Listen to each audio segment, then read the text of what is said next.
Hello, welcome to this presentation. This one is entitled America in Prophecy and the New World Order. So what we're going to do is that we will split this lecture into two parts. First, we shall look at America in Prophecy, and later on we shall look at a New World Order. These are two huge topics now that we are combining into one lecture. So we have to cut to the chase real quick. Revelation chapter 13 verse 1. And I stood upon the sand of the sea, and saw a beast rise up out of the sea, having 7 heads and 10 horns, and upon his horns 10 crowns, and upon his heads the name of blasphemy. And they worshipped the dragon which gave power unto the beast, and they worshipped the beast, saying, Who is like unto the beast? Who is able to make war with him? And there was given unto him a mouth speaking great things and blasphemies, and power was given unto him to continue 42 months. This is the papacy of the Roman Catholic Church, which we have identified throughout these lectures. Revelation chapter 13 verse 11 to 15. And I beheld another beast coming up out of the earth, and he had 2 horns like a lamb, and he spake as a dragon. And he exercised all the power of the first beast before him, and causeth the earth and them which dwell therein to worship the first beast, whose deadly wound was healed. And he doeth great wonders, so that he maketh fire come down from heaven on the earth in the sight of men, and deceiveth them that dwell on the earth by the means of those miracles which he had power to do in the sight of the beast, saying to them that dwell on the earth, that they should make an image to the beast, which had the wound by a sword, and did live. And he had power to give life unto the image of the beast, that the image of the beast should both speak, and cause that as many as would not worship the image of the beast should be killed. Who is this beast? It emerges after the first beast. This is what we will be looking at in this lecture. Unfortunately, this is America. The second beast is America. Let us see how America features in Bible prophecy. Let us look at how America was founded. History of New England, chapter 3. Haunted, persecuted, and imprisoned, they could discern in the future no promise of better days, and many yielded to the conviction that for such as would serve God according to the dictates of their conscience, England was seasoned forever to be a habitable place. The Great Controversy, page 291. And when God's hand seemed pointing them across the sea to a land where they might found for themselves a state, and leave to their children the precious heritage of a religious liberty, they went forward without shrinking in the path of providence. As a people were being hunted, being persecuted in Europe, they sought for a new land where they could worship God without persecution, where they were freeing from the persecutions of the Romans, of the Roman Catholic Church of Rome. Wikipedia tells us, Mayflower was an English ship that transported the first English Puritans, known today as the Pilgrims, from England to the New World in 1620. After a grueling 10 weeks at sea, the Mayflower, with 102 passengers and a crew of about 30. The Puritans believed that the Church of England was beyond redemption due due to its Roman Catholic past, which forced them to pray in private. In 1608, they left England for Holland, where they could worship freely. After remaining there until 1620, a number of the Puritans purchased boats to cross the Atlantic for America, which they considered a new promised land and where they established Plymouth Colony. The Pilgrims reached the coast of what is now Massachusetts on December 21st, 1620. They named their little city Plymouth after the city that they had sailed from in England. And there they are as they landed on the shore. They kneeled down and gave their first prayer. This is what these people were running away from, the persecution by the Roman Catholic Church.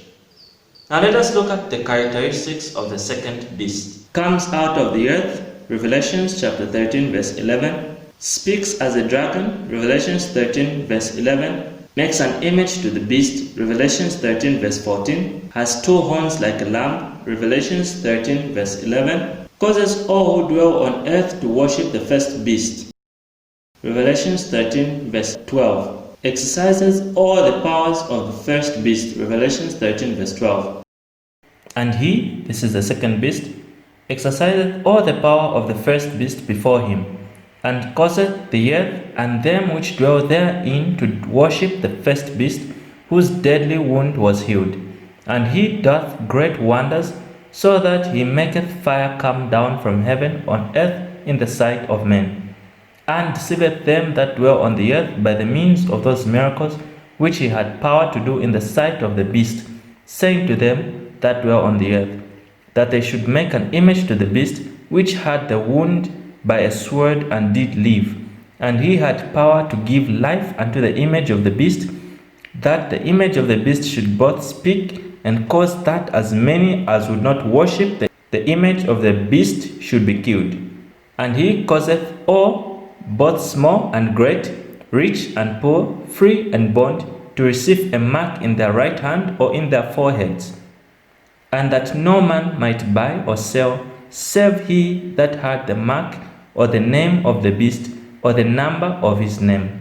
Does great wonders, Revelation 13 verse 13. Deceives those that dwell on earth, Revelation 13 verse 14. Kills those that don't worship the first beast, Revelation 13 verse 15. Causes them who dwell on earth to receive a mark, Revelation 13, 16 to 17.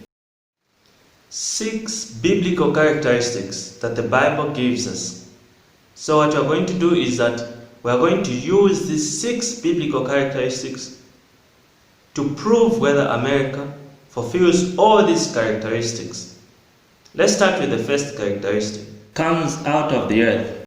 The first beast comes from the sea, Revelation 13 verse 1. We read in the beginning that the first beast, the papacy, comes out of the sea. And what is the sea? The Bible tells us in Revelation chapter 17 verse 15. So let's look at the first characteristic. Comes out of the earth. What are the waters? Revelation 17 verse 15. And he said unto me, the waters which thou sawest, where the war sitteth, are peoples and multitudes and nations and tongues. So the sea is multitudes, nations, very populated areas. So if the sea is populated areas, then the land is the opposite of the sea, not a populated area. So the second beast comes from the earth. We read that in Revelation 13 verse 17. The earth being the opposite of water, meaning the earth is an unpopulated land. One of the reformers, John Wesley, was able to see that this second beast has not yet come. That's why he wrote that. He is not yet come, though he cannot be far off, for he is to appear at the end of the 42 months of the first beast. And we know in Bible prophecy, when we read Numbers and Ezekiel, that a day, a prophetic day, is equal to a prophetic year. So let us look at this 1,260 years. 42 months, Revelation 13 verse 5. We know that a Jewish month has 30 days. If a month has 30 days, therefore 42 months gives us 1,080 1,260 days, which is equal to 1,260 prophetic years. We know from the previous lecture that 538 AD, start of the papacy, we add 1,260 years, gives us 1798. The question is, what happened in 1798? Encyclopedia Americana tells us, in 1798, he, that is Bethia, made his entrance into Rome, abolished the papal government, and established a secular one. The rise of the USA, 1776 Declaration of Independence, 1783 Independence acknowledged, 1787 Constitution framed, 1791 Bill of Rights added, 1798 recognition by France. It's so fascinating, brothers and sisters, to see how Bible prophecy is so right on spot, right on time. 538 BC, the Bible tells us that the first beast will rule for 42 months, or for 1,260 days or years. So from 538 BC, the marathon starts for the papacy. He rules for 1,260 years until 1798. In 1798, the Bible tells us that this papacy shall be forced out of power. In 1798, we read that the papacy was abolished by France. France was a superpower by then. And right as the papacy is abolished in 1798, the same 1798, the second beast, America, it rises to the fame, is now seen as a country. Speaks as a dragon, Revelation 13 verse 11. We read from Revelation 12 verse 9, and the great dragon was cast out, that old serpent called the devil and Satan. Meaning this beast will start talking, or America will start talking like a dragon, serpent language. So when the Bible says speaks as a dragon, in other terms, America will start making Luciferian type of talking. Makes an image to the beast, Revelation 13 verse 14. If America was to make an image, or is to make an image to the beast, it must do a couple of items. Number 1, change the constitution. Number 2, remove the war between church and state. Number 3, a USA world government will have to be in place to enforce a new world order. Number 4, acknowledge and promote Rome's authority. This George Washington is seen as the father of the land, the father of America. Of all the presidents of the United States, George Washington is the most celebrated.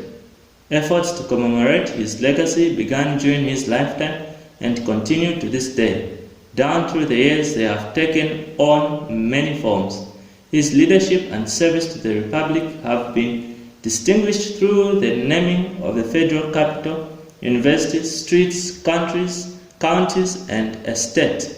In Washington, to these honors, he had been remembered in works of art, monument buildings, and historic preservation involving Americans of all walks of life, but none have captured the imagination of the people worldwide like the Washington Monument.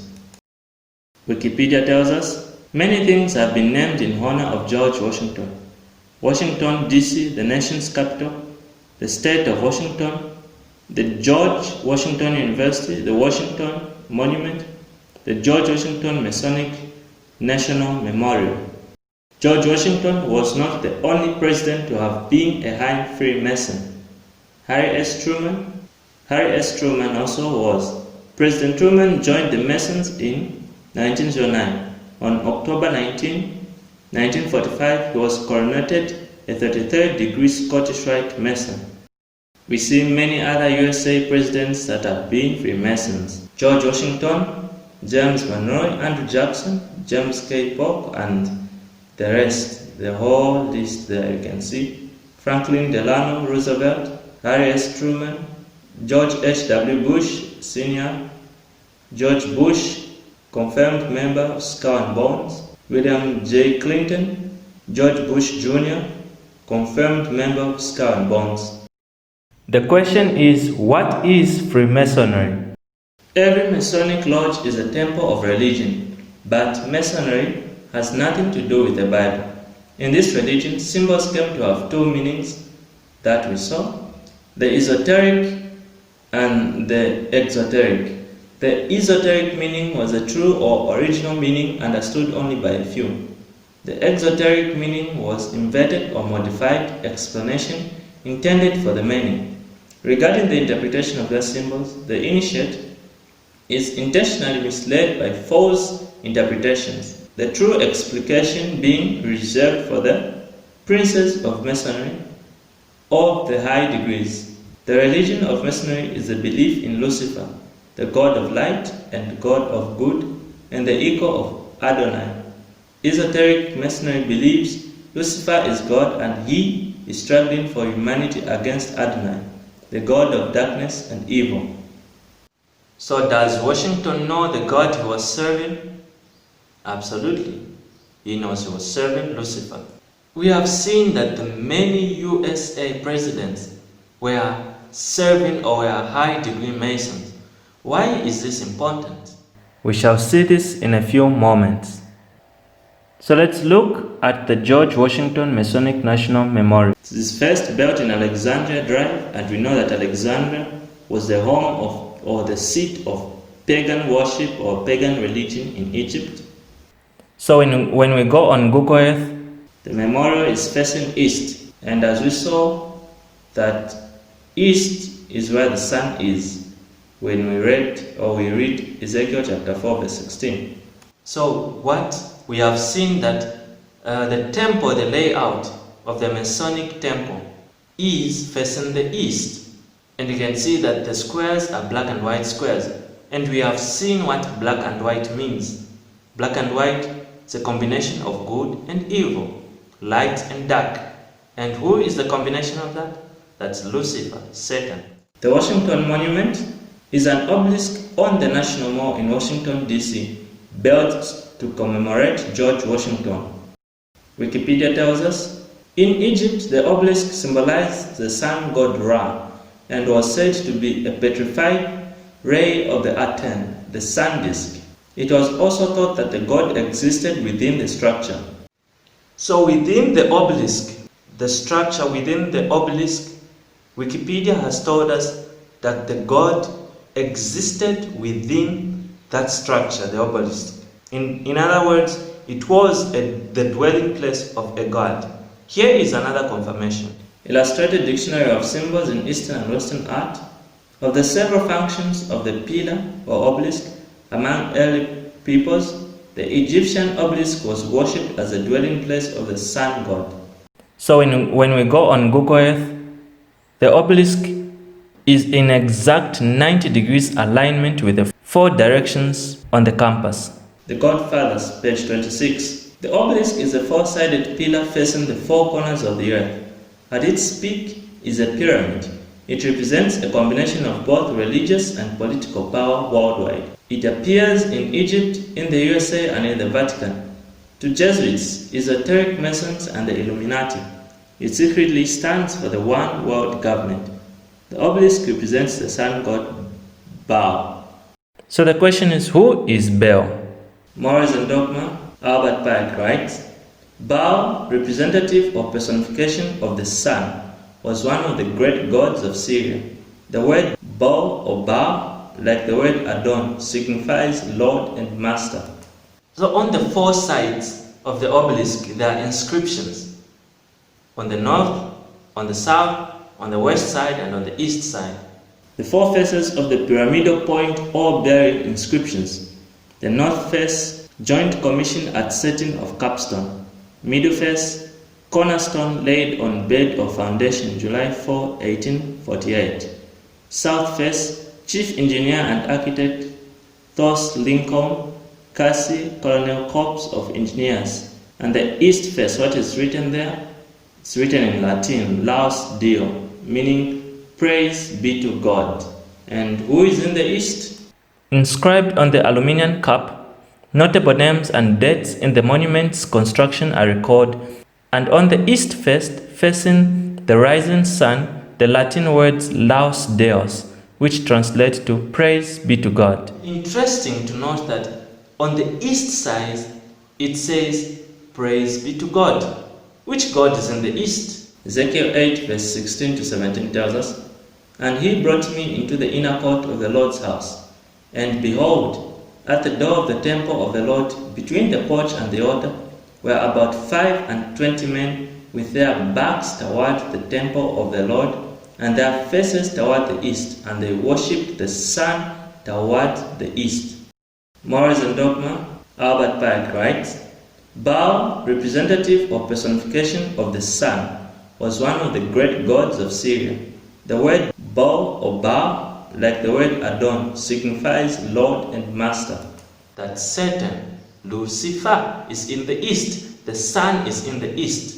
You can even see that the exterior design of the structure, even the measurements themselves, are hidden in 666. We saw the layout of the sanctuary. You have to enter on the eastern end, facing the west. And who is in the west? It's God. So you either have to face the west, face the Shekinah glory, God in the west, or face the east and worship the sun. There is a Statue of Liberty. This is a representation of the god or goddess Mitra. Mitra is the other name for Lucifer, the light bearer. That's why the monument is holding up a light.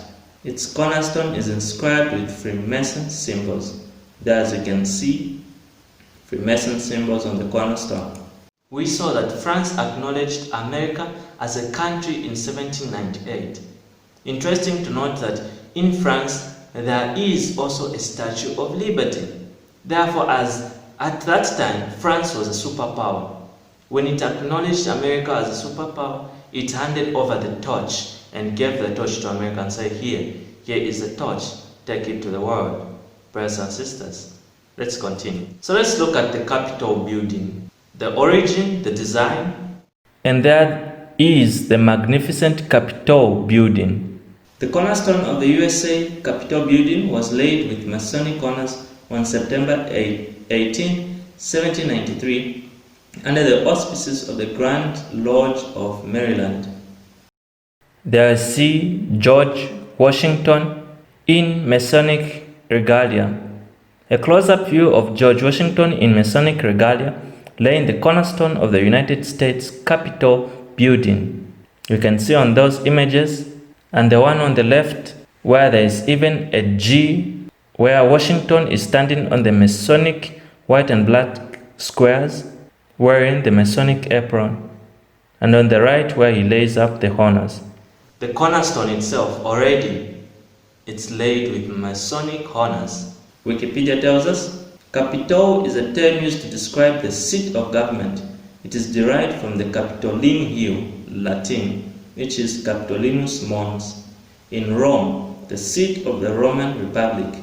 Columbia Electronic Encyclopedia tells us, Capitoline Hill, or Capitol, highest of the 7 hills of ancient Rome, historic and religious center of the city. The great temple of Jupiter, Capitolinus, was dedicated in 509 BC.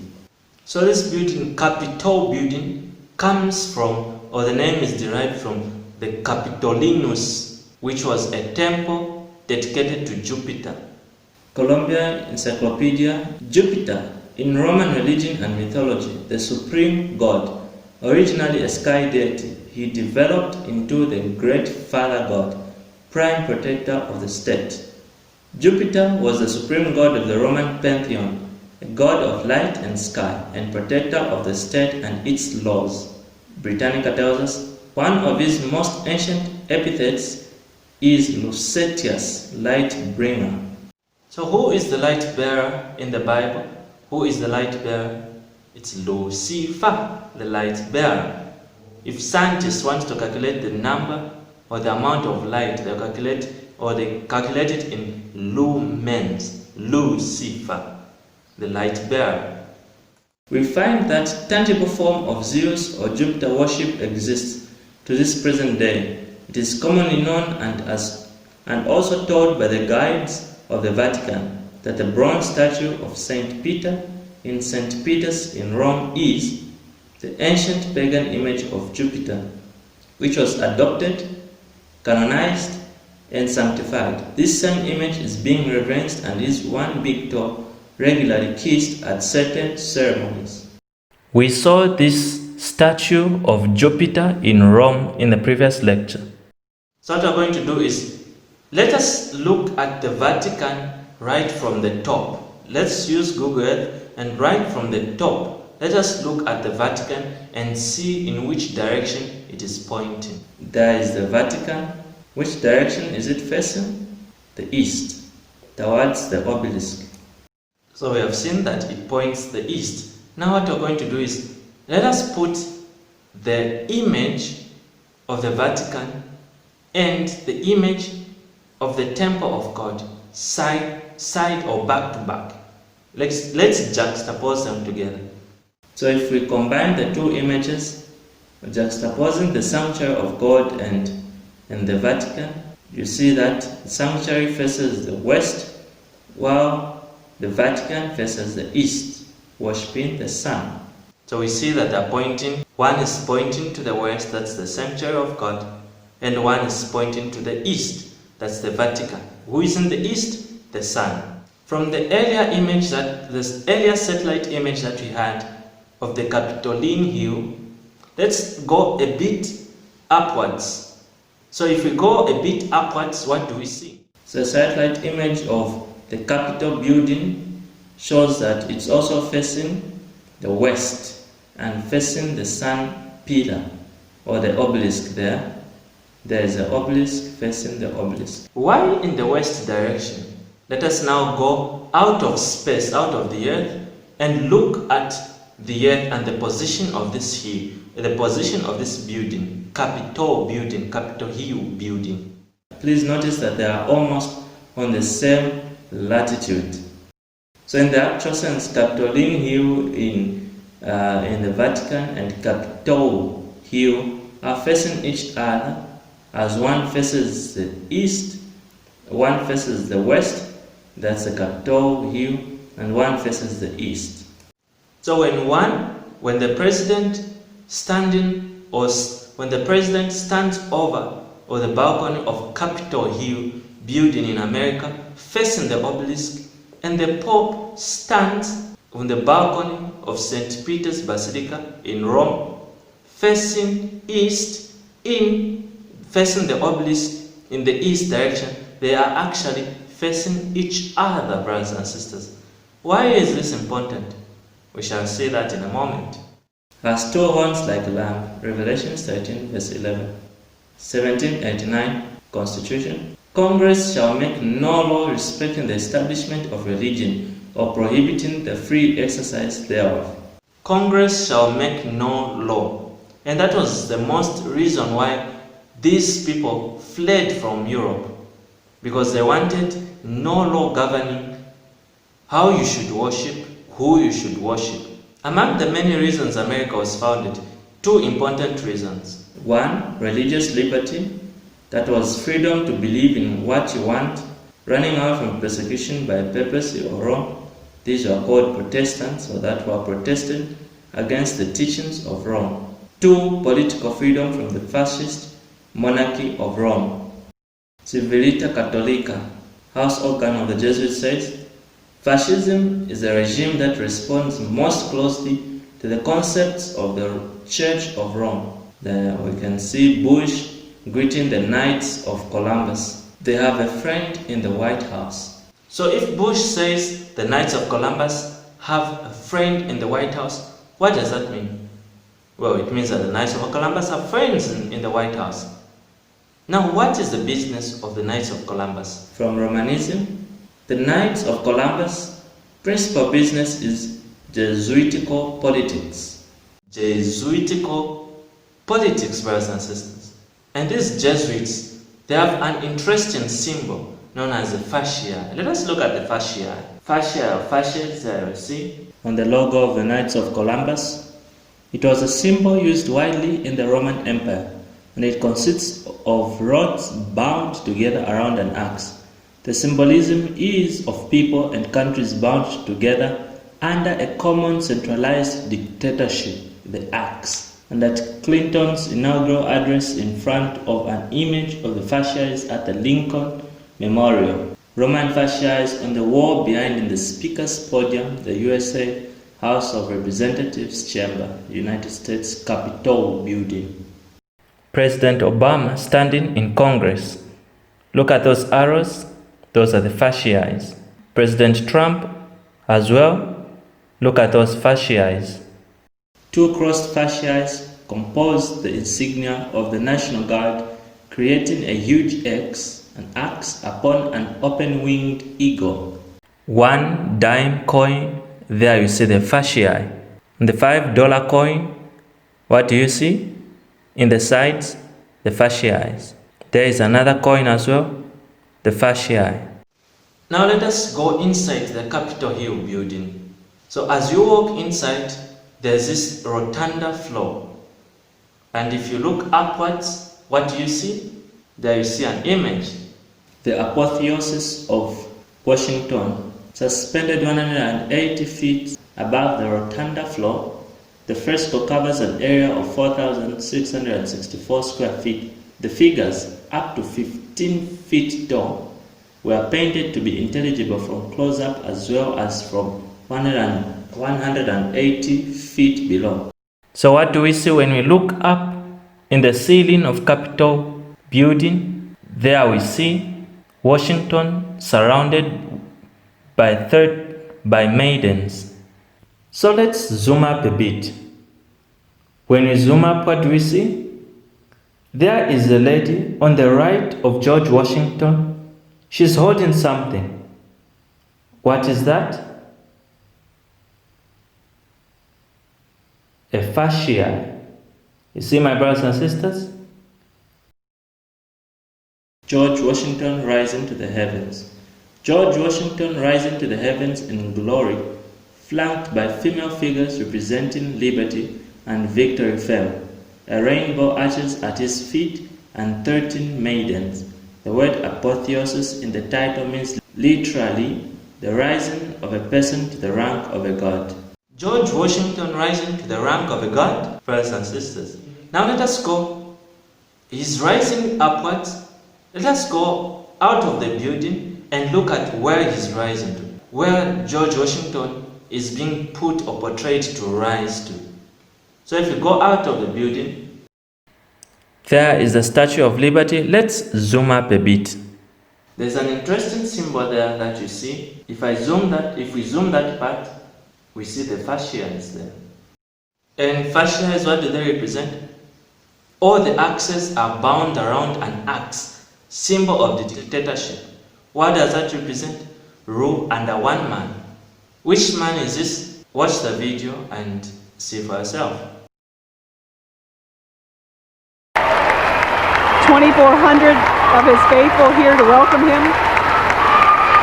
He's waving to the crowd.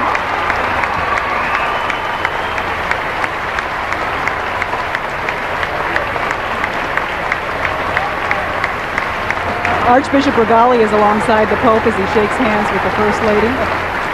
We honor you for helping to lead a revolution of values and spirit in Central Europe and the former Soviet Union, freeing millions to live by conscience, not coercion, and freeing all of us from the constant fear of nuclear war.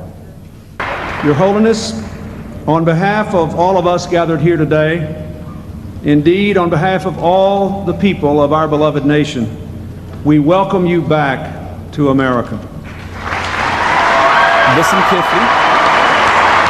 Ladies and gentlemen, His Holiness Pope John Paul II and the Vice President of the United States. Did you hear what the President Clinton said?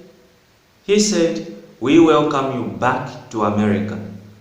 Well, it means he was in America, he left, and now he's being welcomed back. So from the time of the President Washington, the American system of leadership has been working behind the scenes on two main elements. One, to open the way for free communication between America and Rome. Revelation 13 verse 14. Let's make an image to the beast.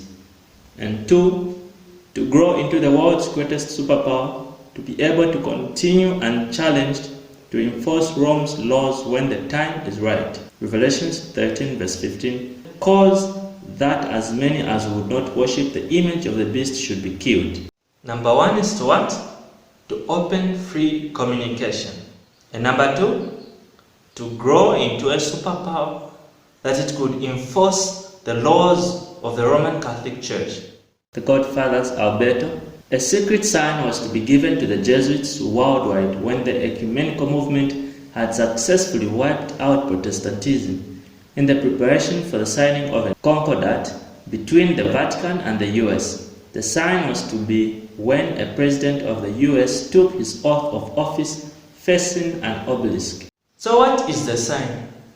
The sign is that a president, while taking oath of office or while making an oath, was to face the obelisk as he makes oath, therefore making allegiance or swearing to the obelisk, to the god of the obelisk. So what we do is, let us go upwards and then look at which direction the obelisk is. When you go upwards, you see that the obelisk is on the western side of the Capitol Hill building. So it's on the western side.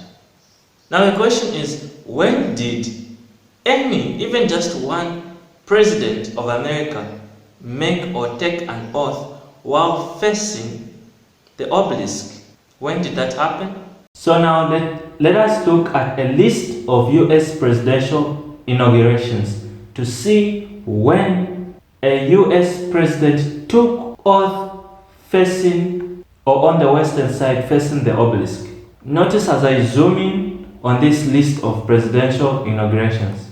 President Andrew Jackson was sworn in on the East Portico of the Capitol building. Martin Van Buren, East Portico. William M. Harrison, East Portico. James K. Polk, East Portico. Zachary Taylor, East Portico. Franklin Pierce, East Portico. James Buchanan, East Portico. Abraham Lincoln, East Portico. Abraham Lincoln in his second inauguration, East Portico. Ulysses S. Grant, East Portico. Ulysses S. Grant in his second inauguration again, East Portico. Rutherford B. Hayes, East Portico. So you can see from this complete list, it's East Portico, East Portico, East Portico, East Portico. Now look at this list. When you continue looking at this list, do you notice something starting from John F. Kennedy? Let us zoom in and see. John F. Kennedy was inaugurated on the 20th of January 1961, where on the East Portico of the US Capitol building. Lyndon B. Johnson, East Portico. Richard M. Nixon, East Portico. Again Richard M. Nixon, East Portico in 1973. Jimmy Carter, East Portico. Do you notice something there?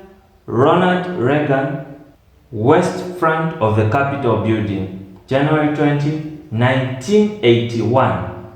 So throughout it has been East Portico, East Portico, East Portico, and now on January 20th, 1981, for the first time, even Newsweek had an article. Newsweek, January 26, 1991, page 32 says, for the first time in US history, the swearing-in ceremonies were moved to the west front of the Capitol, and President Reagan faced the Washington Monument. January 20, 1981, Reagan was the first American president to take or to make an oath facing the obelisk. And as he faces the obelisk in the west, he is indeed facing the Vatican. There's an image of Reagan making an oath facing the obelisk. You can see it there. When you look at this image, there is Reagan's first inauguration in 1991. What do you see in the background? There is a white, long obelisk. They are facing the obelisk on the west front. Since the first inauguration of President Reagan in 1981, the swearing-in ceremonies have been held on the west front of the US Capitol building. The only exception was the 1985 swearing-in of President Reagan's second term, when cold weather forced the ceremony into the Capitol Rotunda. And there we have it. Ronald Reagan, on his second inauguration, it was in the US Capitol building in the Rotunda. And there you have an image of him inside the Capitol building on the Rotunda floor. Let's continue. George Bush Sr., West Front. William J. Clinton, West Front of Capitol. Clinton's first inauguration, there you have an image. Look at that giant obelisk and the thousands of the tents and the thousands of people underneath the tents. William J. Clinton again, the West Front of the Capitol building. George W. Bush, West Front. George W. Bush in his second inauguration, 2005, West Front. Barack Obama, West Front. Barack Obama in his second inauguration again, West Front of the Capitol building. Obama's first inauguration in 2009, look at the hundreds of thousands of people. Where or which direction? On the West Front. And look at that huge obelisk in the background. Obama's second inauguration in 2009. White giant obelisk on the West Front. On Trump's inauguration, look at the hundreds of thousands of people and look at the Masonic obelisk standing right there in the background. Donald Trump, it was on the West Front of the Capitol building again. And this was from a live coverage by Wall Street Journal. Since Ronald Reagan was the first president to be inaugurated on the West Front in 1981, it has now been on the West Front, West Front, West Front, West Front, West Front. It has shifted from the East Portico.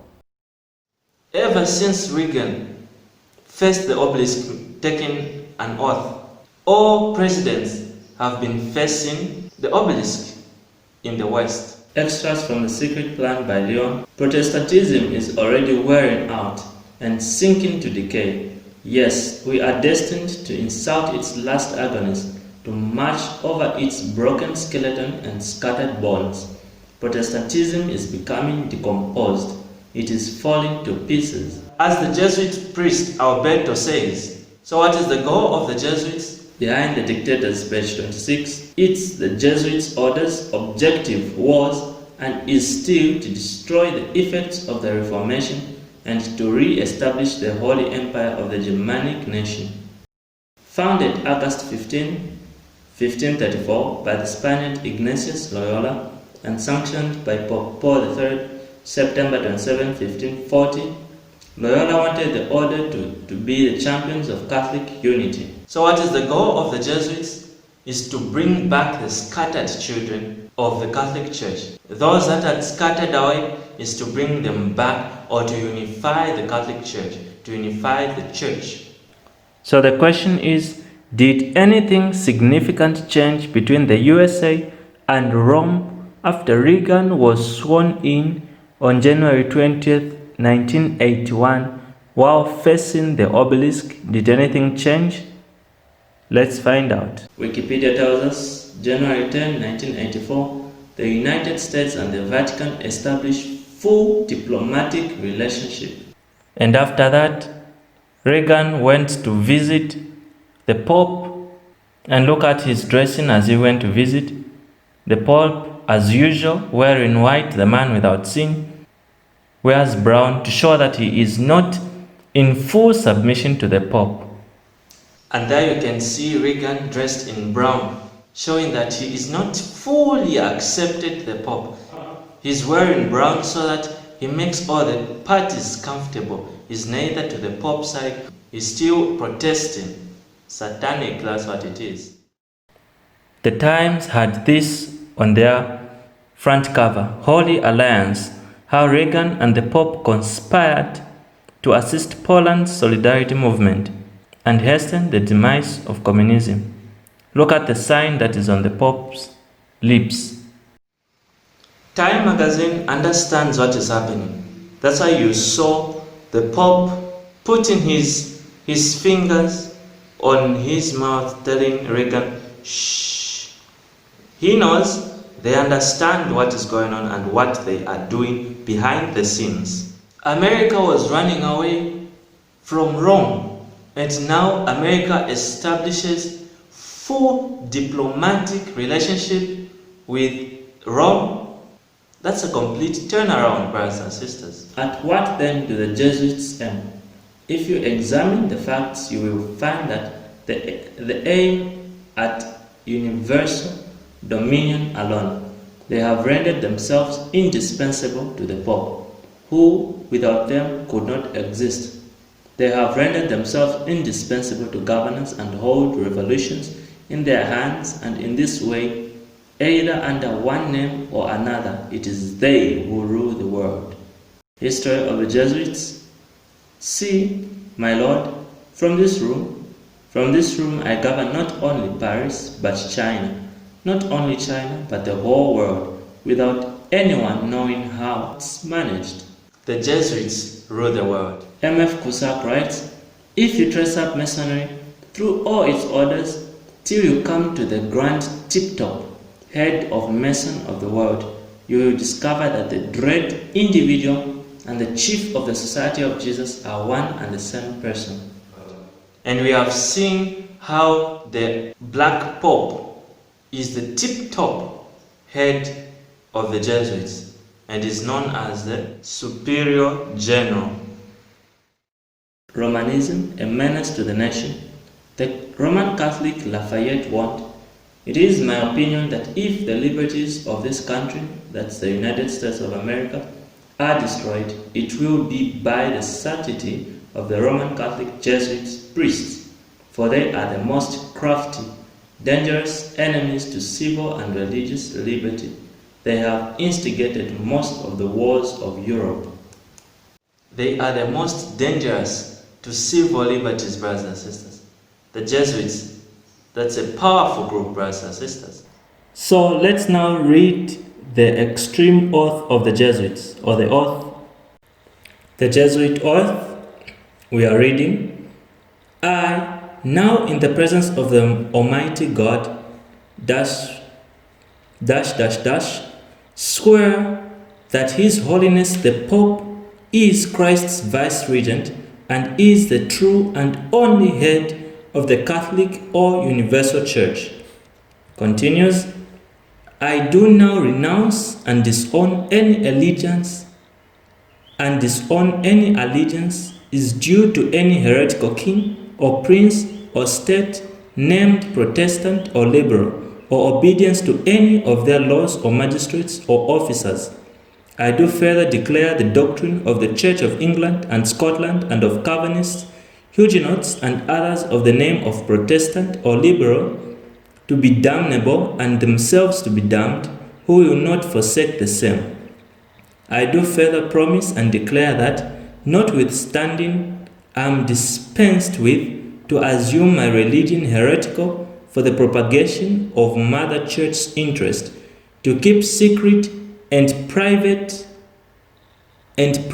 all her agents' counsels from time to time, as they interest me, and not divulge directly or indirectly by word, writing, or circumstances whatever.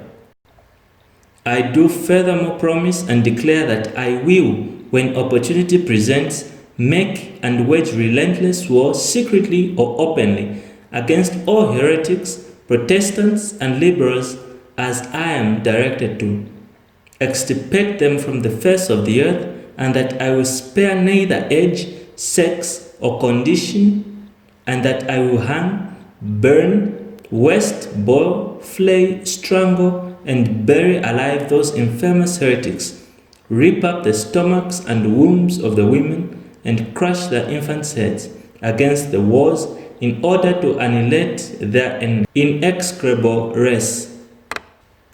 That when the same cannot be done openly, I will secretly use the poisonous cup, the strangulating cords, the steels of the poniard, or the leaden bullets, regardless of the honor, rank, dignity, or authority of the persons, whatever may be their condition in life, either public or private, as I at any time may be directed to by any agent of the Pope or the superior of the Holy Father of the Society of Jesus. Does this seem like a friendly group, brothers and sisters? Not at all. You can't stand in the way of a Jesuit, brothers and sisters. Even their own mother, if she seems to be a threat, she'll be taken out of the way. The Jesuits, brothers and sisters.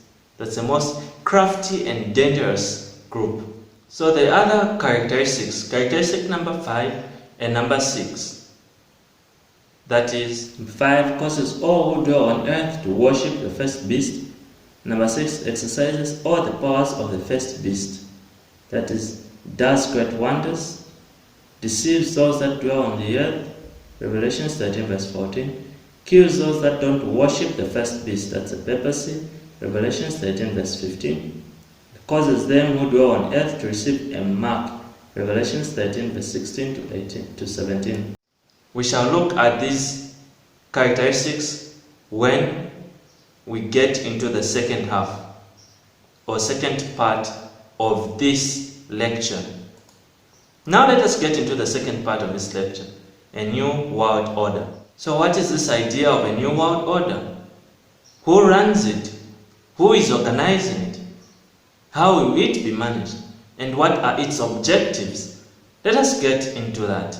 Felix Frankfurt, the US Supreme Court Justice, he knows what we'll be talking about. Here's what he says. The order's working and involvement in America is immense.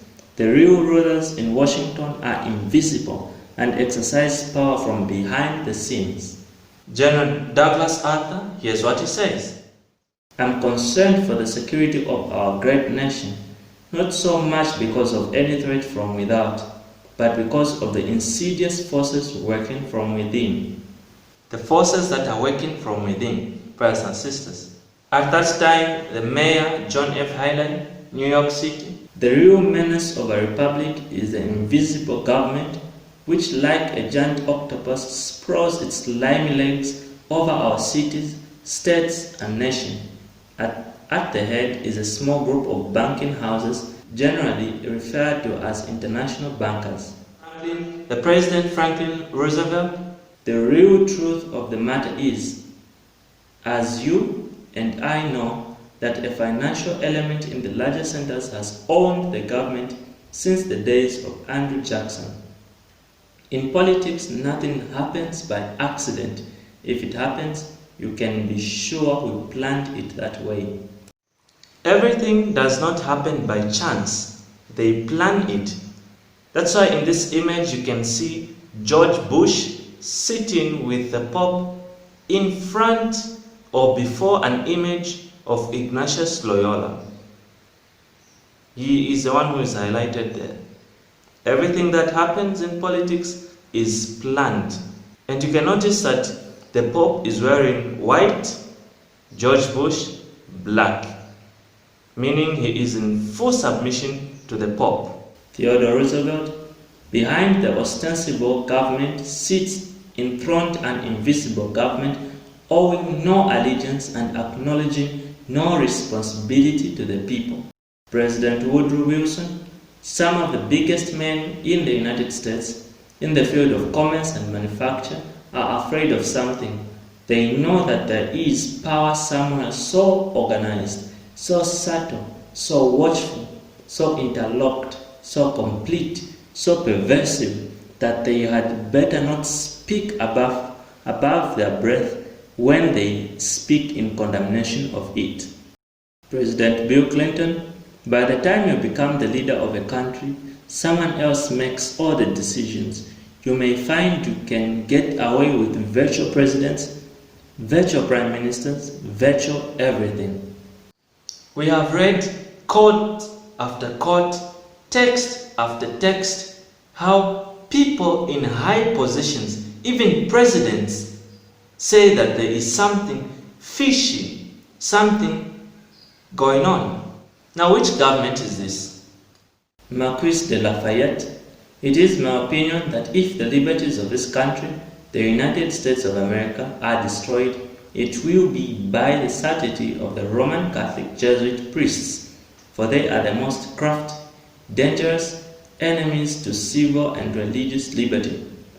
They have instigated most of the wars of Europe. Thomas M. Harris, author of the book Rome's Responsibility for the Assassination of Abraham Lincoln. The organization of the Roman Catholic hierarchy is a complete military despotism of which the Pope is the ostensible, that is, apparent head, but of which the Black Pope, superior general of the Jesuits, is the real head. He not only has command of his own order, but directs and controls the general policy of the Roman Church. He, the Black Pope, is the power behind the throne and is the real potential head of the hierarchy. The whole machine is under the strictest rules of military discipline. Thomas M. Harris understands that the Jesuit is a complete military despotism. He knows, he understands. The Jesuits, as I say, Society of Jesus, is not a peaceful group as they claim to be. This is a military organization.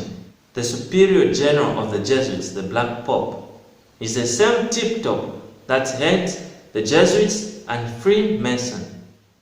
The Jesuit order, therefore, stands before us as the embodiment of a system which aims at temporal political domination through temporal political means, established by religion, which assigns to the head of the Catholic religion, the Roman Pope, the role of a temporal overlord, and under shelter of the Pope, king, and using him as an instrument, desires itself to attain the dominion over the whole world.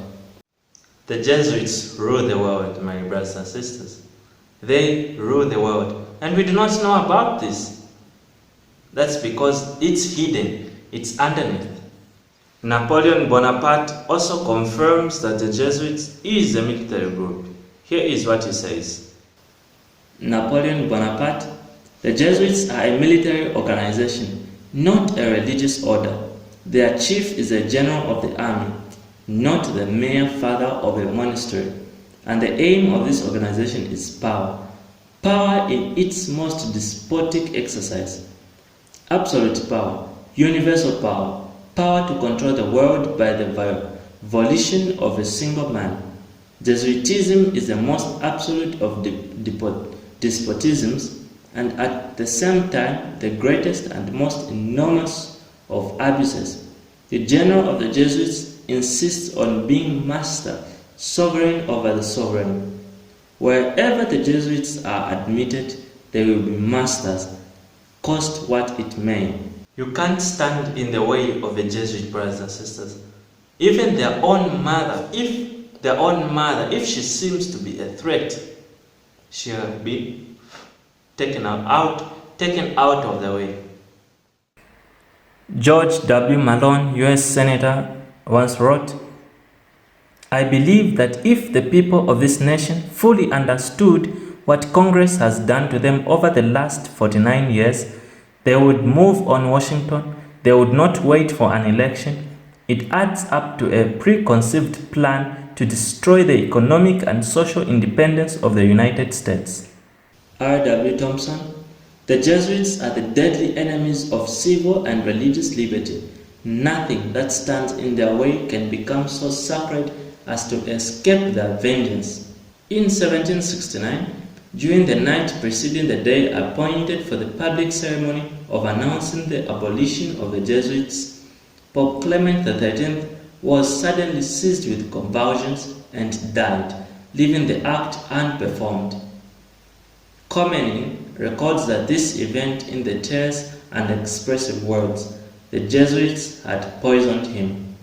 David Rockefeller, in his memoirs, "For more than a century, ideological extremists at either end of the political spectrum have seized upon well-publicized incidents such as my encounter with Castro to attack the Rockefeller family for the inordinate influence they claim we wield over American political and economic institutions. Some even believe we are part of a secret cabal working against the best interests of the United States, characterizing my family and me as internationalists, and of conspiring with others around the world to build a more integrated global political and economic structure. One world, if you will. If that's the charge, I stand guilty and am proud of it. David Rockefeller is proud of it. He understands, he knows what's happening in the system. We have read quote after quote, text after text, how people in high positions say that there is something going on. In the Masonic quiz book, the question is asked, who was Nimrod? The answer is one of the founders of Masonry. So what did Nimrod do? The Bible records Genesis 10 verse 9 to 10. He was a mighty hunter before the Lord. Wherefore it is said, even as Nimrod, the mighty hunter before the Lord. And the beginning of his kingdom was Babel, and Erech, and Akkad, and Calneh in the land of Shinar. Nimrod wanted to build the Tower of Babel, and they wanted to bring everybody together. But due to their evil intentions, God scattered them off or abroad. It's always understood to be a spiral building. Please notice that it is in a form of a pyramid without a capstone on top. There is another image showing the pyramidical structure of the representation of the Tower of Babel. We have seen how the Tower of Babel is represented as a pyramid without a capstone. So can we find the Tower of Babel today? Oh yes, of course, brothers and sisters. The European Union is the Tower of Babel today. First, starting with its design. It's designed in a way it forms a spiral type pyramid building without a capstone. Interesting to note that the Parliament of the European Union is built in a form of a pyramid without a capstone. So when we look at the European Parliament from outside, look at how it looks, in exact alignment of a bow Hadad. A German magazine, Der Spiegel, understands what is happening. That's why they put a beautiful woman riding a beast on their cover page. They understand what is happening and what is going on in the system. A woman holding a torch and riding a beast on a €2 coin. We have seen that a woman holding up a light is a representation of the sun god Mithra, which is a female version of Satan or Lucifer, the light bearer. Europe, many tongues, one voice. This is the coming together of many people under one system. So how are the Jesuits going to use America to rule the world? So America, through the United Nations, will bring about this one world system or one world government. Preliminary draft of a world constitution, 1948. The age of nations must end. The governments of the nations have decided to order their separate sovereignties into one government to which they surrender their arms. I agree that national sovereignty is the root of the evil. National sovereignty is the root of all evil? Wrong answer. So first they established the League of Nations. The League of Nations sort of crumbled, and then later on they formed the United Nations. European Economic Community, EEC, now formed into the European Union. North American Free Trade Agreement, NAFTA, now into North American Community.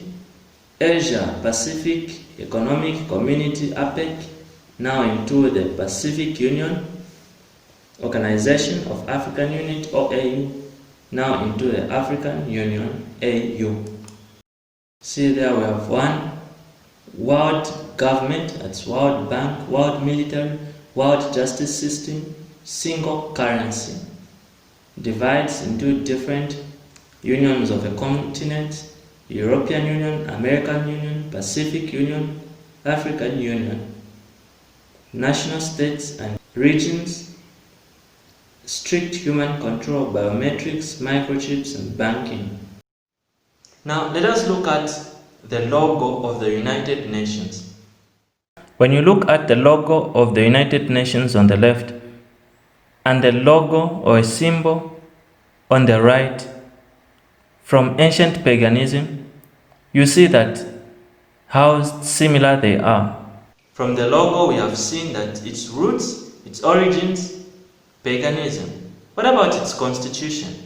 Thus Griffin explains, the constitution of the USSR, that was Russia in the wartime, is almost identical to the constitution of the UN. Final warning, a history of the New World Order. Trive Lai, the first official UN Secretary General, was a high-ranking member of Norway's Social Democratic Labour Party, which was an offshoot of the Third Communist International. Dag Hammarskjöld, the second Secretary General, was a Swedish socialist who openly pushed communist policies, and Jutland, the third secretary, was a Marxist. Communist, communist, communist constitution. So when you walk into the UN, there is this prayer room. Let us look at this prayer room. The meditation room is shaped as a pyramid without the capstone. Inside the room is dimly lit, but coming from the ceiling is a narrow but concentrated pinpoint beam of light which radiates down to a bleak stone altar. On the wall straight ahead is a breathtaking modernistic mural that is dynamically endowed with occult symbols containing 27 triangles in various configurations, a mixture of black and white and colored background, and a snake-like vertical line. At the center is the all-seeing eye, which grips the millions of annual UN visitors with its stark, beckoning image of suspicion and omnipresence.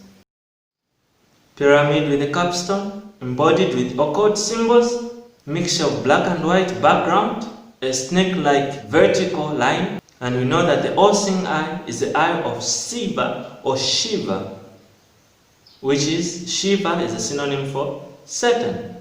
All these descriptions are descriptions of Lucifer, brothers and sisters. Let's continue.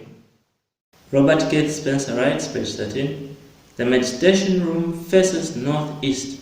To enter the room, one must proceed from darkness to light.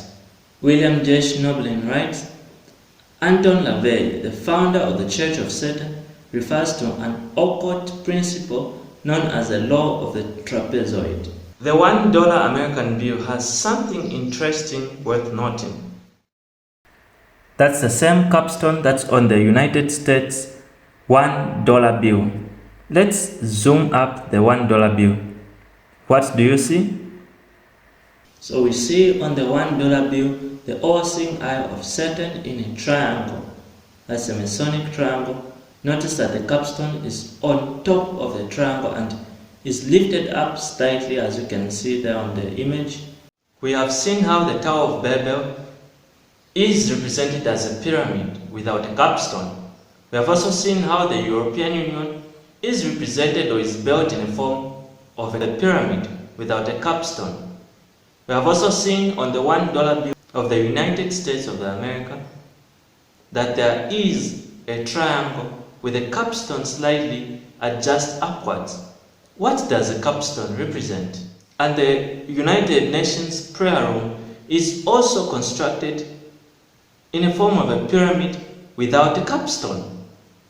We see important buildings, important things without a capstone. We saw this image in the previous lectures. This is the shrine of Our Lady in Lebanon. Notice that the image there, the building is formed in a spiral, is designed in a spiral form. And then the top, who's on the top? That's Mary, huh? Mary is on the top. So she is representing the capstone that is completing the building there. What does the capstone represent, brothers and sisters? And Blavatsky writes, in Isis Unveiled, Cyril, the Bishop of Alexandria, openly embraced the cause of Isis, the Egyptian goddess, and had anthropomorphized her into Mary, the Mother of God, and the Trinitarian controversy had taken place.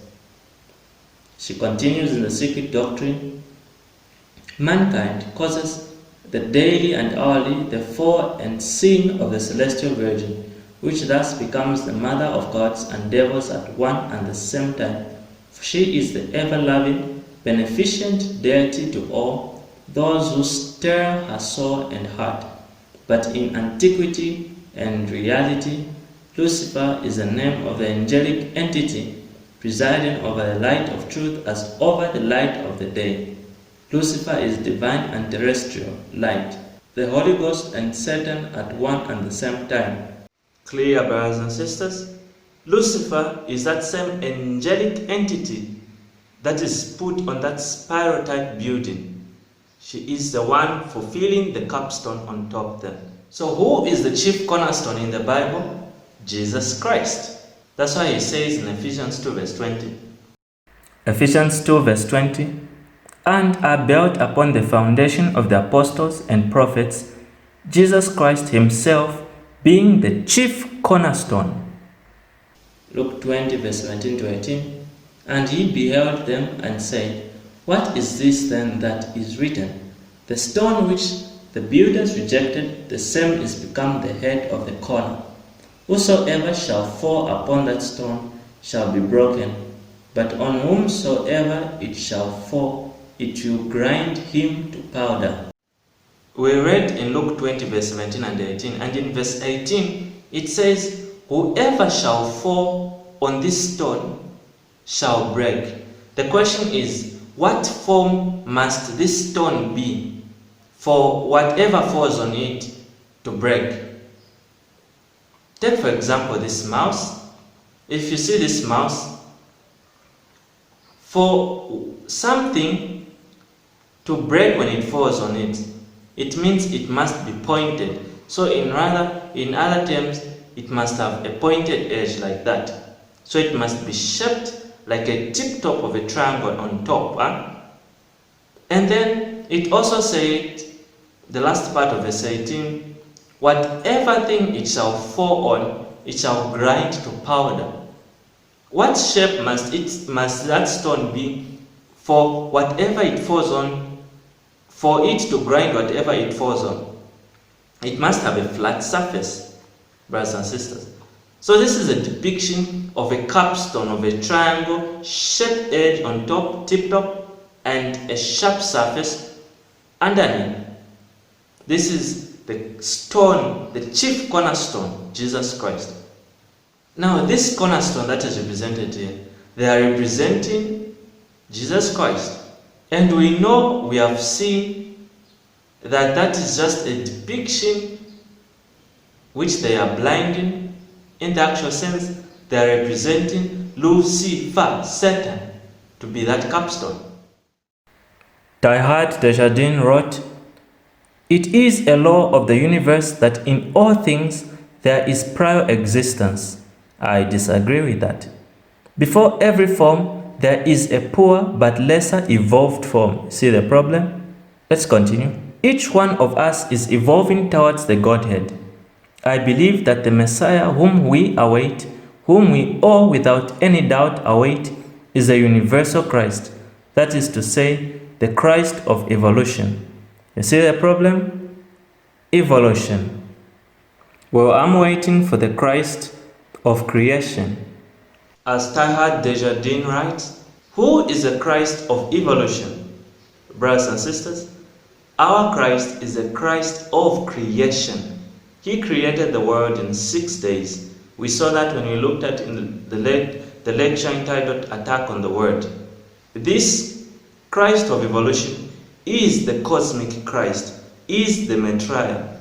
This is the coming one who is being waited for by these people. Alice A. Bailey writes in the Discipleship in the New Age, I dedicate myself anew to the service of the coming one and will do all I can to prepare men's minds and hearts for that event. I have no other life intention. Alice A. Bailey, she has no other life intention other than to prepare people for the coming one, capital C, capital O. This is the cosmic Christ, whom the New Ages are waiting for. She continues in the reappearance of the Christ. First of all, he will come to a world which is essentially one world. So they are waiting for Satan to come and complete the pyramid. That's why they represent Mary to be the top of the pyramid. And we know, we have seen that depiction of Mary on top, that's Lucifer. My great personal dream is to create a tremendous alliance between all the major religions and the UN. He continues in the World Core Curriculum. The underlying philosophy upon which the Robert Mueller School is based will be found in the teachings set forth in the books of Alice A. Bailey. The school is now certified as a United Nations associated school providing education for international cooperation and peace. Who is Alice A. Bailey? So who is Alice A. Bailey? She was a high priestess and prophetess of the New Age movement. She received messages from the Tibetan Dwaku, a supposed spiritual demon that was giving her writings or messages. Well, she formed the company, the Lucifer Trust Publishing Company. And when there was heat of this company, she changed the name to Lucis Trust. But it's still the same thing, brothers and sisters. My testament to the UN, Robert Mueller writes, no human force will be able to destroy the United Nations. For the United Nations is not a mere building or a mere idea. It is not a man-made creation. The United Nations is the vision light of the Absolute Supreme, which is slowly, steadily, and unerringly illuminating the ignorance, the night of our human life. At this choice hour, the Absolute Supreme will ring his own victory bell here on earth through the loving and serving heart of the United Nations. So if Robert Mueller says no human force will ever destroy the United Nations, he says it's not a man-made creation.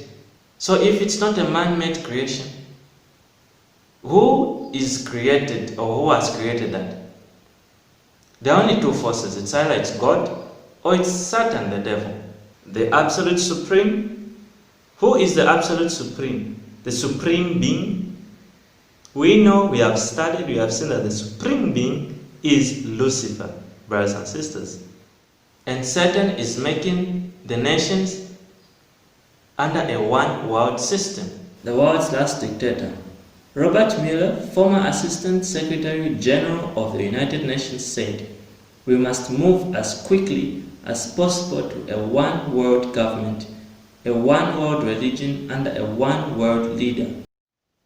The question is, who will be the leader of this one world? Revelation chapter 17 verse 12 to 13.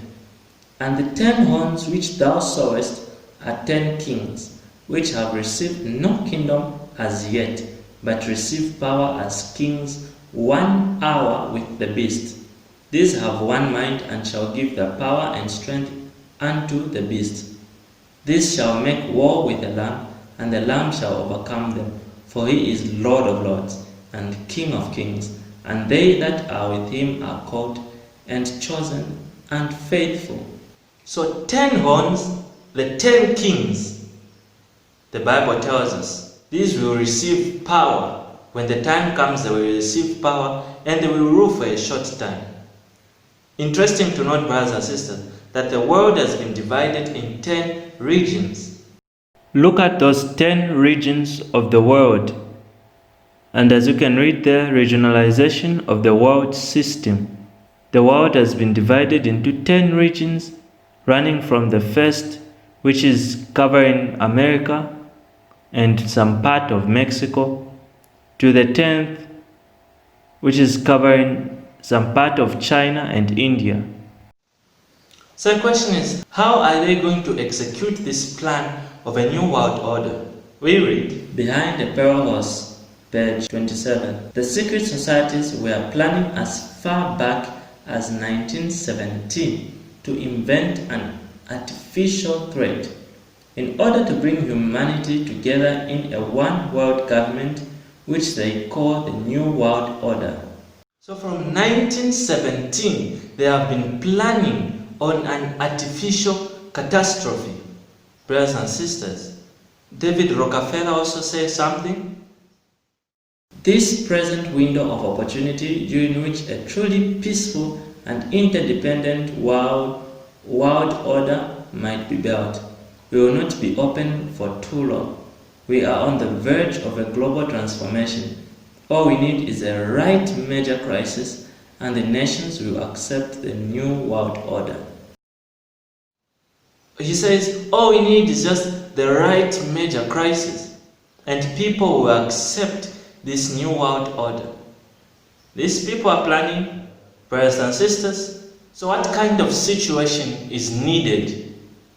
Adolf Hitler tells us, terrorism is the best political weapon, for nothing drives people harder than a fear of sudden death. Hitler tells us clearly that terrorism is the most effective way of instilling fear in people. Dick Cheney and Ronald Rumsfeld, New American Century website states, our plans will take a long time to accomplish, absent from some catastrophic event such as a new Pearl Harbor.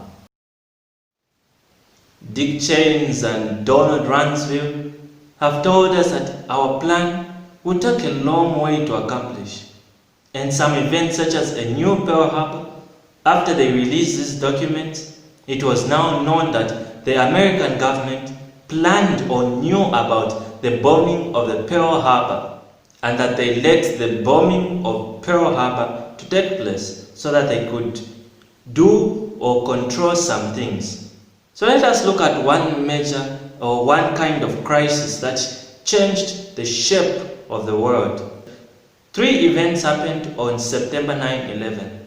First, there was a bombing of the Twin Towers. Second, Flight 93 crashed. And third, a plane hit the Pentagon. So all these 3 events, they have some irregular things that happened during this day. But let us focus on the major event, the bombing of the Twin Towers. These are the images of September 11th, 2001. Time magazine even had these pictures of huge flames, the Twin Towers burning down. Breaking news, 2 planes crashed into towers of World Trade Center. These attacks were coined on terrorism. So in controlled demolition, there is something known as pulling the building. So when they pull a building, meaning the building is brought down to the ground. That is in controlled demolition. And what they do is that they first blow up the various support systems so that when the building is pulled down, it falls down, pancake down to the ground. And as you can see on this image, that they first set up or they blow off the supports in the side, so that when the building is pulled down, it just falls perfectly in symmetry or in line. Now with these images that we see of the Twin Towers, we see that there are horizontal explosions. The images of Twin Towers with horizontal explosions. With these images, we see that there must have been internal explosions that were set up to remove the support columns of the building. This means that there must be some explosions that were put, and those explosions must be heard by the people or the eyewitnesses which were there. So here is an eyewitness account of people that witnessed this day. and they say something must have been fishy and going on. These are eyewitnesses' accounts from September 11th, 2001. And the question is asked, were there other explosions? At 10:30, I tried to leave the building, but as soon as I got outside, I heard a second explosion and another rumble and more smoke and more dust. I ran inside the buildings, the chandelier shook, and again, black smoke filled the air. Within another 5 minutes, we were covered again with more silt and more dust. And then a fire marshal came in and said we had to leave because if there was a third explosion, this building might not last. As we were getting our gear on and making our way to the stairway, there was a heavy-duty explosion. Some of the people out, then there was some secondary explosions and then the subsequent collapses. So I don't know how many people were in there. I know there was a lot of firefighters. New York's bravest never had a chance. We really never even got to that close to the building. An explosion blew and it knocked everybody over. The FBI is here, as you can see. They had roped this area off. They were taking photographs and securing this area just prior to that huge explosion that we all heard and felt. Most of the victims so far were people outside the blown-up buildings. Like, it sounded like gunfire. You know, bang, bang, bang, bang, bang. And then all of a sudden, 3 big explosions. To me, it sounded like an explosion. Then the building, the rolling sound sounded like the building collapsed. The floors collapsed down. I saw it blow and then ran like hell. Thank God. I'm 69, but I can still run. It just went ba-boom. It was like a bomb went off. And it was like holy hell coming down them stairs. And then when finally got to the bottom, they were coming out on a mezzanine level there. And another explosion came right from it, just everyone flying. Yeah, just saw that as well. The second tower, the only one that was standing, tower number 1, just we saw some kind of explosion, a lot of smoke come out at the top of the tower, and then it collapsed down onto the street. Next thing we know, it was boom, boom, and the floor started shaking. And then we saw debris fall down, and next thing we know, we had to get out of the building. We stuck on the stairs for a while. We finally got down to the lobby. Then we get to the lobby, it was this big explosion. Well, me and Mr. Hess, the Corporation Counsel, were on the 23rd floor. I told him we got to get out of here. We started walking down the stairs. We made it to the 8th floor. Big explosion. Blew us back into the 8th floor. I was making my way to the foot of the World Trade Center. Suddenly, while talking to an officer who was questioning me about my press credentials, we heard a very loud blast, an explosion. We looked up, and the building literally began to collapse. Rose Housey, one of our CNN producers, is on the phone. Rose, what do you got? I'm about a block away, and there were several people that were hanging out the windows right below where the plane crashed, when suddenly you saw the top of the building start to shake, and people began leaping from the windows. In the north side of the building, you saw 2 people at first plummet, and then a third one, and then the entire top of the building just blew up, and splinters of debris are falling on the street. When I tried to save people, in a moment we heard a big explosion coming down. Everything just went black. Everything came down, glass started popping, and people got hurt. Stuff went on top of them, and it was a big explosion, and everything got dark, real dark, like snow. You can see behind me, oh, this is not snow, this is all from the building. It was a terrible nightmare. Because I was down in the basement.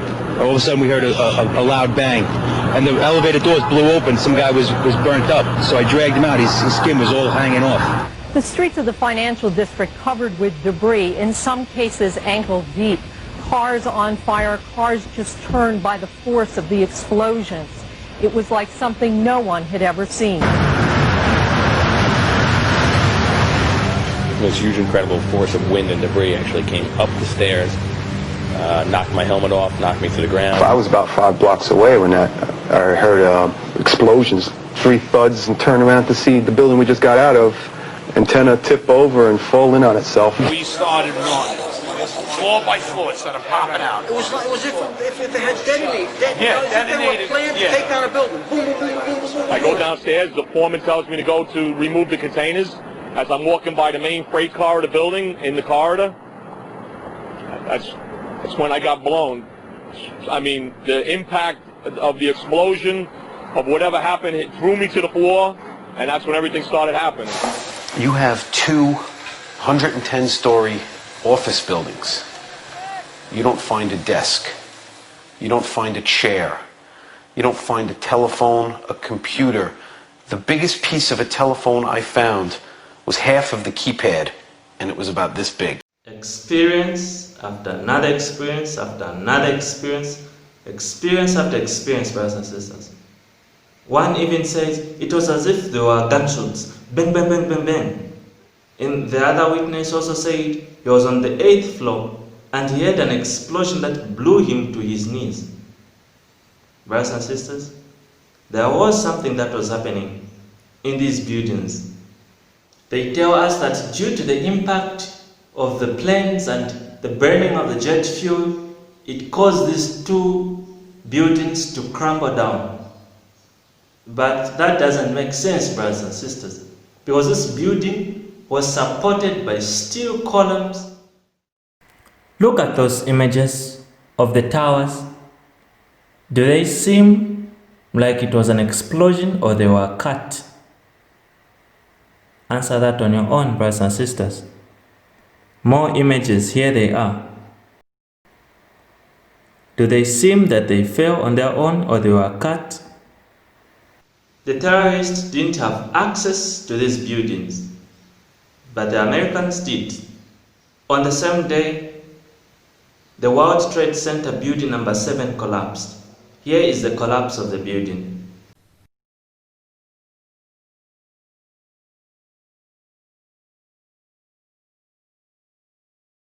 Again, what you're seeing are high shots. Now, here we're going to show you a videotape of the collapse itself. Describe that. Now we go to videotape the collapse of this building.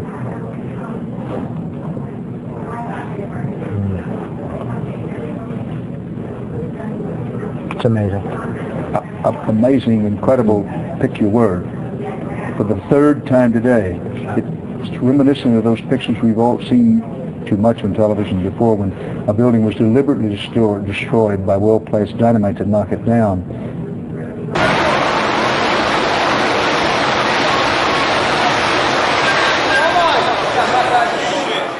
It's gone, man.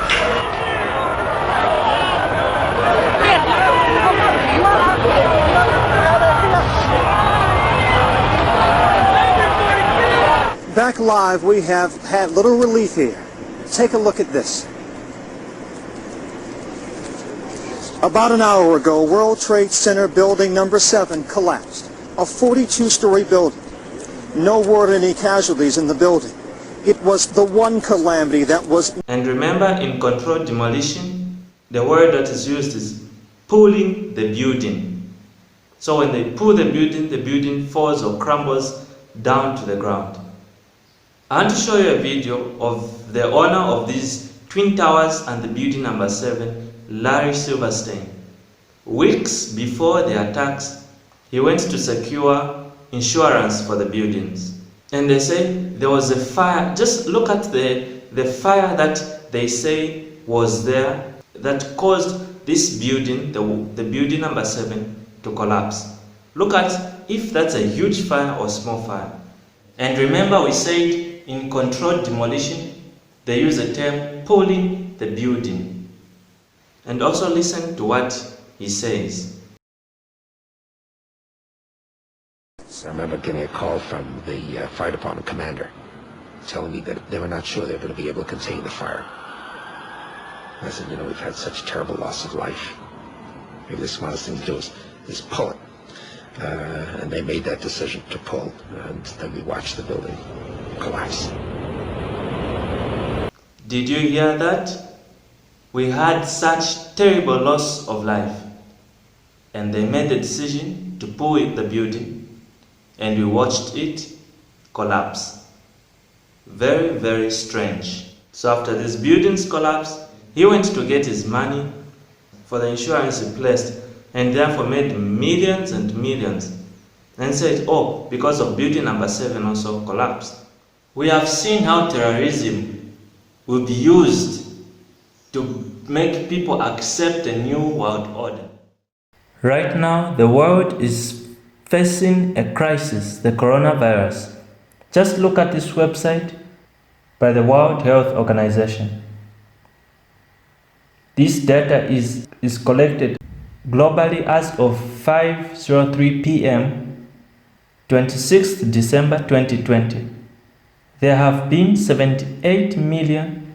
604,532 confirmed cases of COVID-19, including 1,744,235 deaths reported to WHO. Could this be another bio-terrorist attack? We don't know. Who knows? Look at this image. When you read underneath, that's the logo of the Illuminati. Ordo ab chaos, meaning order out of chaos. So from chaos, they create chaos, and from the chaos they'll bring about order. And in exact alignment with that, BBC had this remarkable thing on their website. That was on the 3rd April 2009. New world order emerges from chaos. Slowly, the shape of the world after the financial flood is beginning to emerge. In the letters of Albert Pike, he said, Secrets of the Illuminati, the First World War, to overthrow the power of the Tsar in Russia, its protector of Orthodox, and bring about an atheistic communist state. The Second World War, to originate between Great Britain and Germany, to strengthen communism as antithesis to Judeo-Christian culture and bring about a Zionist state in Israel. The Third World War, a Middle Eastern war involving Judaism and Islam and spread internationally. Chief Justice William Rehnquist, the war of separation between church and state is a metaphor based on bad history. You can hear that from the Chief Justice William Rehnquist. Brothers and sisters, the war between church and state was built not because of it was not because of a metaphor of bad history. It was built because people are free to make their own choices of religion. There's religious freedom. Church and state merged under Bush. Remember that one of the reasons America was founded was for the separation between church and state. That's why the USA Today tells us, April 7th, 2005, President Bush, his wife Laura, his father, former President George Bush, former President Bill Clinton, and Secretary of State Condoleezza Rice knelt in a pew in front of the body, John Paul's body, bowing their heads. And there you have it. And there is the image of Condoleezza Rice, George Bush Sr., George Bush Jr., their wives, as they bow in reverence towards the body of John Paul II. And the whole of the American flags flew at half-mast on this day of the death of the funeral of John Paul II. There you have it. Vatican also tells us, Natasha Bitter, Vatican City, April 8, 2005, world leaders kneel in homage to the Pope. George W. Bush made history yesterday as the first American president to attend a papal funeral, kneeling in silent prayer before the Catholic leader. World leaders kneel in homage to the Pope. This is a fulfillment of prophecy, brothers and sisters. Bush made history being the first American president. Bible prophecy points out that America, the second beast, will drive the whole world to accept the first beast, to worship the first beast, which is the papacy. Catholic.net. Bush said this after the death of Pope John Paul II. The best way to honor Pope John Paul II, truly one of the great men, is to take his teachings seriously, is to listen to his words and put his words and teachings into action here in America. This is a challenge we must accept. This is a challenge that America must accept. Almost 117 years ago, an archbishop wrote this, brothers and sisters. Archbishop Quigley, 1903, wrote, "When the United States rules the world, the Catholic Church will rule the world."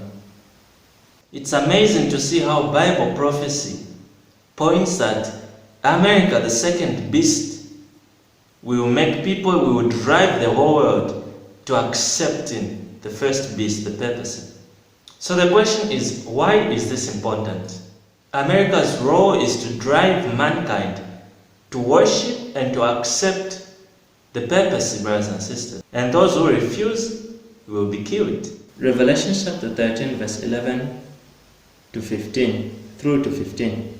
"And I beheld another beast coming up out of the earth, and he had 2 horns like a lamb, and spake as a dragon." That's America, which we have identified. "And he exercised all the power of the first beast before him, and causeth the earth and them which dwell therein to worship the first beast, whose deadly wound was healed. And he had power to give life unto the image of the beast, that the image of the beast should both speak and cause that as many as would not worship the image of the beast should be killed." Now let us look at the Great Tribulation. We read from the Catechism of the New Apostolic in previous lectures that after Jesus Christ comes, he goes with the faithful. Those who remain will go through the Great Tribulation. And we have identified that that is a false teaching, brothers and sisters. Let us now get the truth of the Great Tribulation that we have heard. Daniel chapter 12, verse 1. "And at that time shall Michael stand up, the great prince which standeth for the children of thy people.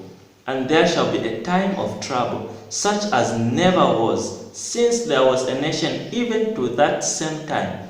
And at that time thy people shall be delivered, everyone that shall be found written in the book." There you have it, brothers and sisters. There shall be a time such as never was seen since the beginning of the world. Jesus Christ repeats these words in Matthew chapter 12, verse 21. "For then shall be great tribulation, such as was not since the beginning of the world to this time, no, nor ever shall be." There you have it, brothers and sisters. The Great Tribulation is coming. Let us see what the planners of the New Age movement are doing.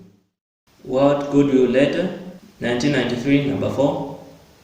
Alice Bailey writes, "The day is dawning when all religions will be regarded as emanating from one great spiritual source. All will be seen as unitedly providing the one root out of which the universal world religion will inevitably emerge. Then there will be neither Christian nor heathen, neither Jew nor Gentile, but simply one great body of believers gathered out of all the current religions." Alice Bailey, you can hear what she says. A selection compilation from the books of Alice Bailey. "Thus the expressed aims and efforts of the United Nations will be eventually brought to fruition, and a new Church of God, gathered out of all religions and spiritual groups, will unitedly bring to an end the great heresy of separateness." Bring an end to the great heresy of separateness. Satanic, that's what it is. From Muller's article in the 1997 Defend Life magazine, which was entitled "One World Church," expected in 1997, "Peace will be impossible without the taming of fundamentalism through a united religion that professes all faithfulness only to the global spirituality and to the health of this planet."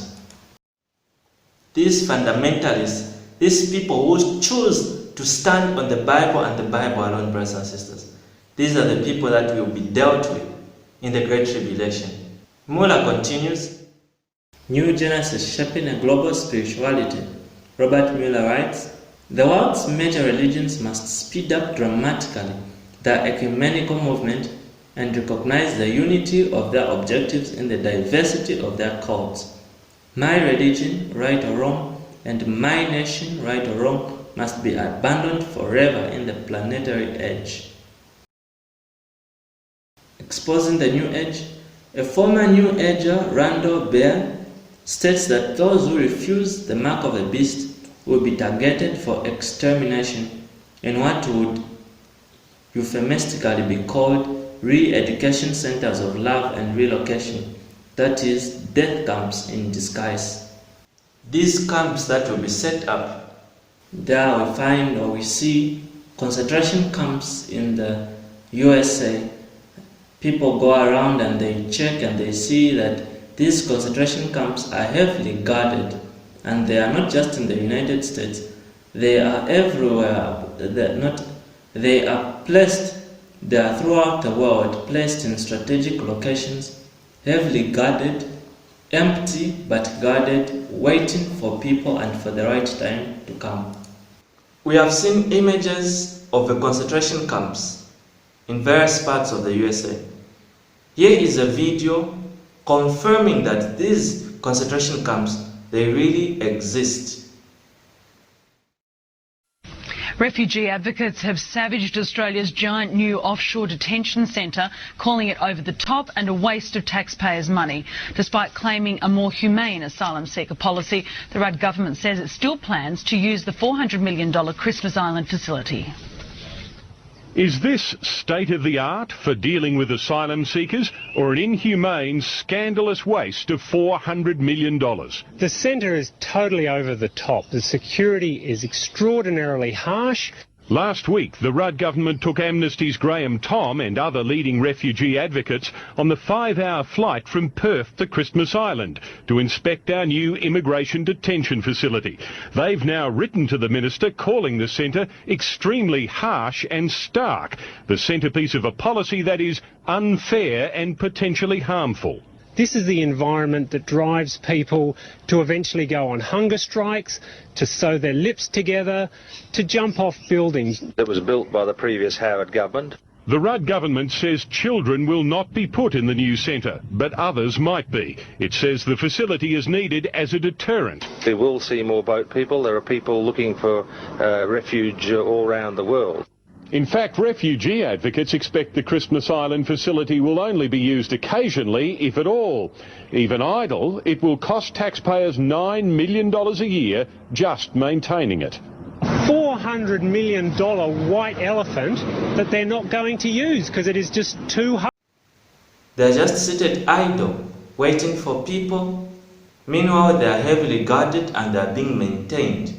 Alisai Bailey quoting S. Radhakrishnan. S. Radhakrishnan, a Templeton Prize winner, comments that man must change or perish. Man must change or perish. And those who refuse to change to the AQ, medical system, who refuse to go on with this group, these are the fundamentalists. This is the group that will be dealt with, that are saying they will perish.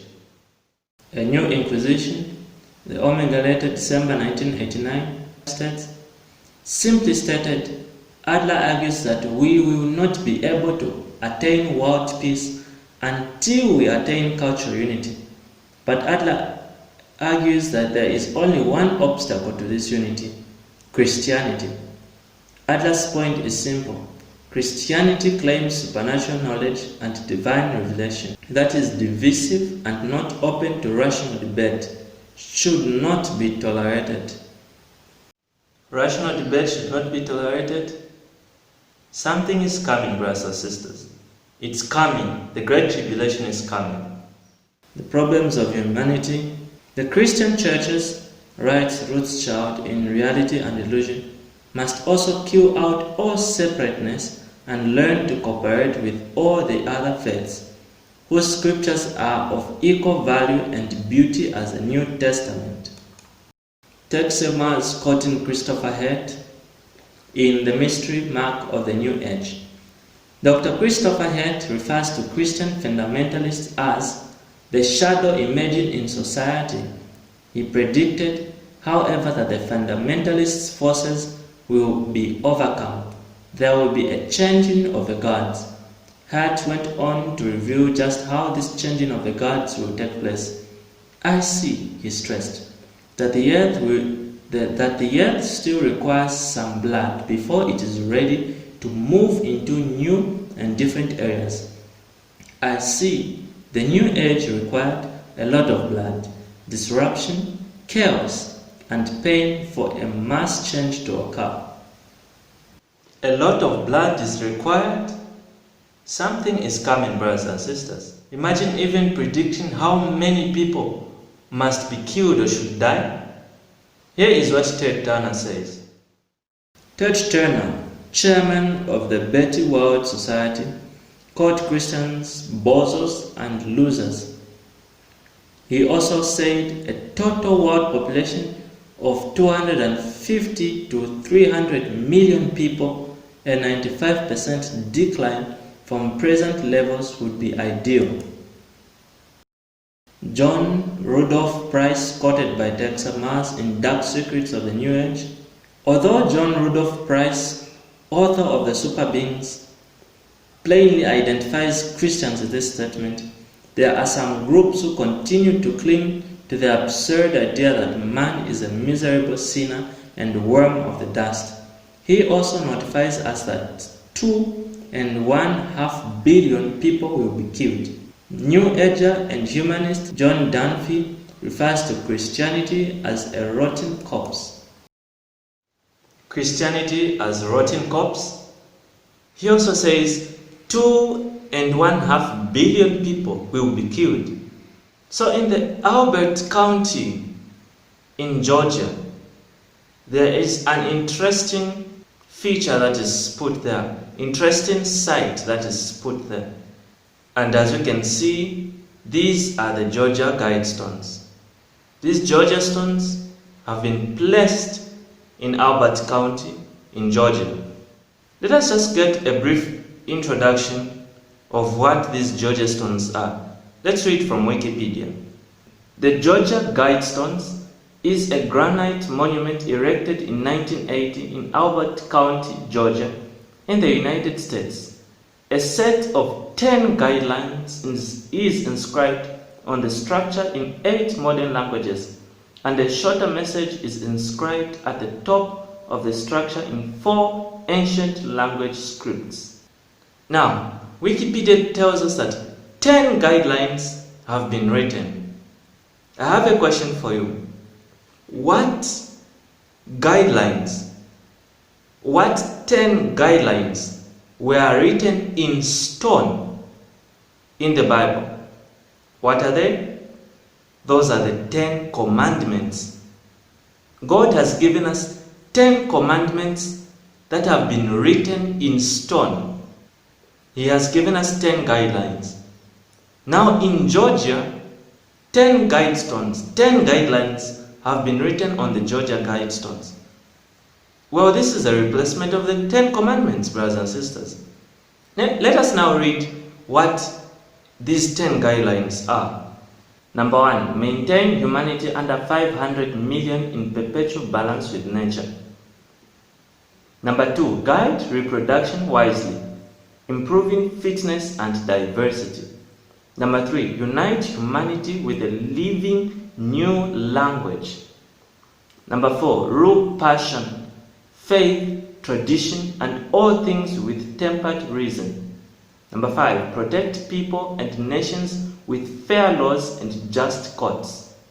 Number 6, let all nations rule internally, resolving external disputes in a world court. Number 7, avoid petty laws and useless officials. Number 8, balance personal rights with social duties. Number 8, prize truth, beauty, love, seeking harmony with the infinite. Number 10, be not a cancer on the earth. Leave room for nature. Leave room for nature. Brothers and sisters, these are the 10 guidestones that the New Agers have placed, replacing the 10 guidelines which God has given mankind. Now let us just get a brief description of the design of these guidestones. One slab stands in the center with 4 arranged around it. A capstone lies on top of the 5 slabs which are astronomically aligned. Brothers and sisters, a capstone, who is a representation of a capstone to the new ages? That is the cosmic Christ, the coming one. That is the one who is represented as Mary on top of the spiral-type buildings. Let us go further a bit down. The Georgia Guidestones Center Cluster, erected March 22, 1980. Immediately below this is the outline of a square inside which is written, "Let these be guidestones to an age of reason." Around the edges of the square are written translations to 4 ancient languages, one per age, starting from the top and proceeding clockwise. They are Babylonian in cuneiform script, Classical Greek, Sanskrit, and Ancient Egyptian in hieroglyphics. Brothers and sisters, these 4 languages, Babylonian, Ancient Greek, Sanskrit, and Ancient Egyptian, these are the 4 places where paganism was mostly or was widely practiced. And yet, these are languages that are appearing on the Georgia Guidestones. I earlier on showed you this image of the $1 bill where there's the all-seeing eye, the Masonic triangle, and then underneath the Masonic triangle there's something written there, Novus Ordo Seclorum. Let's read what this means. Thus the motto Novus Ordo Seclorum was translated by Charles Thompson, a Latin expert who was involved in the design of the Great Seal and proposed it as a new order of the ages. He said it was to signify the beginning of the new American era, as of the date of the Declaration of Independence. And when did America get its independence? When was America recognized as a country? 1798 by France. That marked the beginning of the new American era. Lord Krishna says, "A period of extreme tribulation and unprecedented misery is soon to cover the entire world. All events coming to light are pointing directly towards the end. Such wholesale destruction of the undesirable elements from the surface of the earth comes into effect at different places through different causes. It may be through storms and flood, through famine and diseases, through wars, through massacres, or through heavenly calamities like volcanic upheavals, etc. There should be enormous bloodshed all over the world, and the loss of life through various causes shall be so great that the world population shall be considerably reduced. The older order shall be changed and a new order shall be born." A period of extreme tribulation. The great tribulation is coming, brothers and sisters. Times that we have never seen are coming. The real war is about worship. Are you going to accept worship of God or accepting the worship of Satan? The top planners of the new age and of the new world know it. Here's what they say. David Spangler, Director of Planetary Initiative, United Nations. "No one will enter the new world order unless he or she will make a plea to worship Lucifer. No one will enter the new age unless he will take a Luciferian initiation. The light that reveals to us the presence of the Christ comes from Lucifer. He is the light giver. He is aptly named the morning star because it is his light that heralds for man the dawn of a great consciousness." You see, they know it. Worship. That's the problem. Worship is the problem. If you go and check on the internet, the New World Order, they say it's about barcodes, microchips. They put sensors in your skin. That's a lie just to deceive you. The real thing is about worship, brothers and sisters. Are you going to worship God or are you going to worship Lucifer? The Pope was the only one to be a world evangelist. He could visit all faiths, Islam and Judaism. He prepared the way for a religious new world order. BBC understands what is going on. That's why they say the Pope was the only one to be the world evangelist. And he prepared people for what? For a religious new world order. They know it. In 1950, renowned Catholic churchman Archbishop Fulton J. Sheen wrote, "We are living in the days of the apocalypse, the last days of our era. The two great forces of the mystical body of Christ and the mystical body of the Antichrist are beginning to draw up their battle line for the catastrophic contest."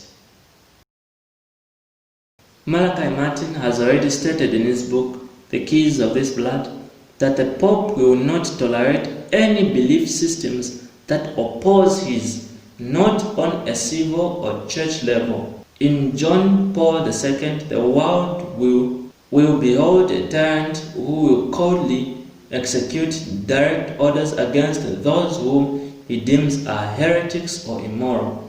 Moreover, like his papal predecessors, John Paul II will carry out his godly mandate in the name of Christ, or perhaps Mary. May God help us all. Indeed, may God help us, brothers and sisters. Times that we have never seen are coming. That's why the Bible says in John chapter 9, Jesus tells his disciples, "I must work the works of him that sent me, while it is day. The night cometh when no man can work." The night is coming when you and I won't have time to work in the Great Tribulation.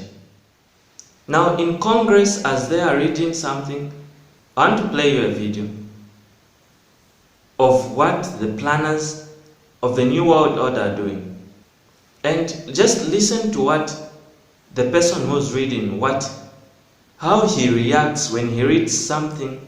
Just pay close attention. Congress shall now vote for approval of H.R. 8791, the Homeland Terrorism Preparedness Bill.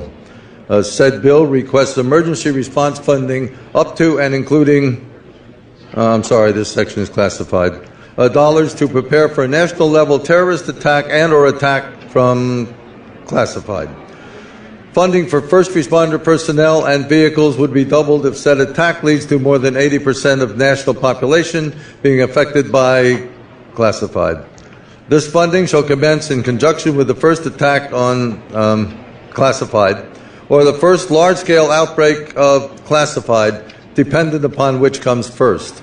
Civilian and military units shall be trained in containment and combat of classified, including irradiated classified, with possibility of classified airborne, classified flesh-eating, classified, and or all of the above in such event as classified spewing, classified escape, are released or otherwise become uncontrollable. Air Force units may also be directed to combat said classified due to their enormous size and otherworldly strength. Should event occur in urban areas,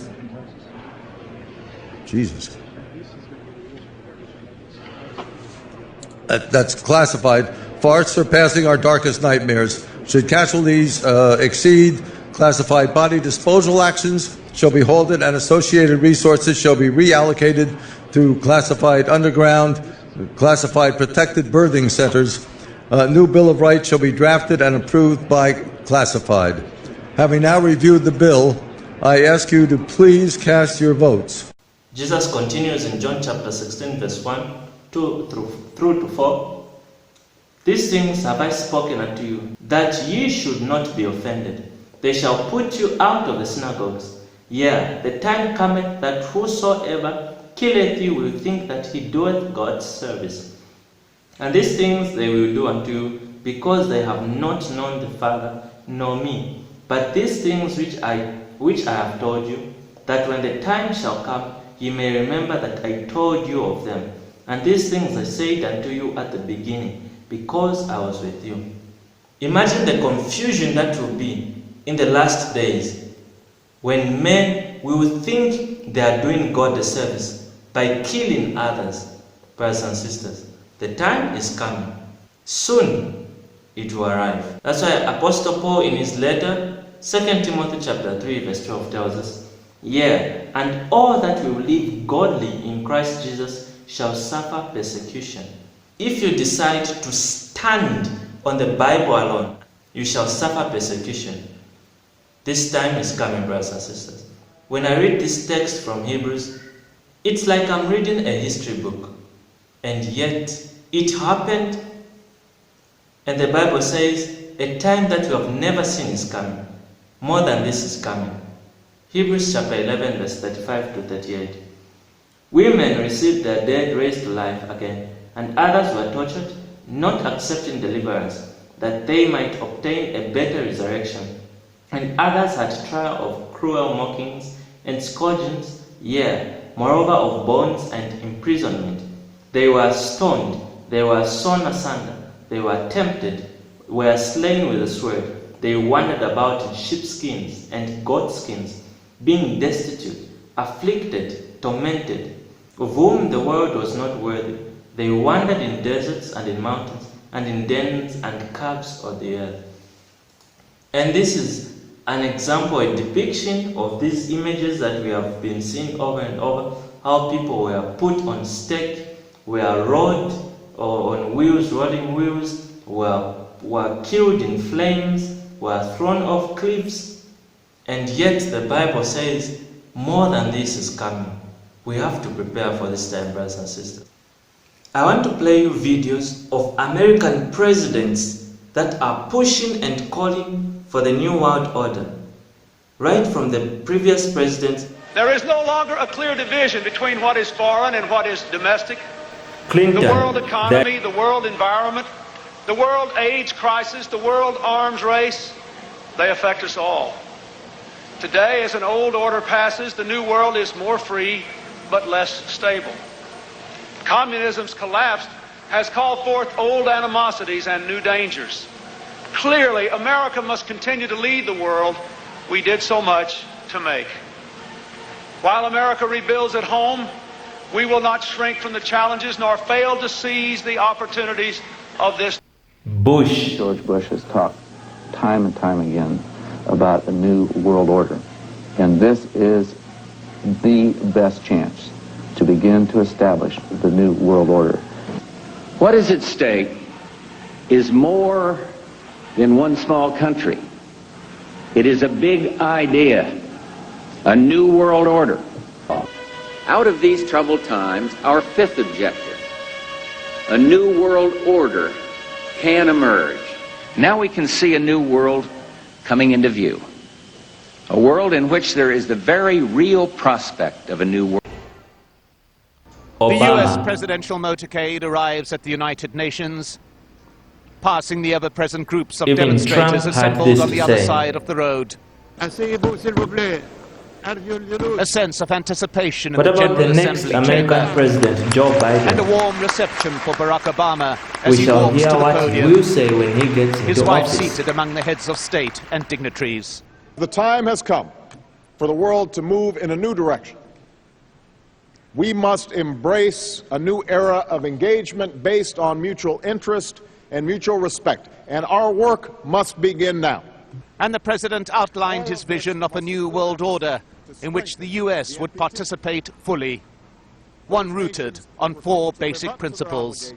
Non-proliferation and disarmament, the promotion of peace and security, the preservation of our planet, and a global economy that advances opportunity for all people.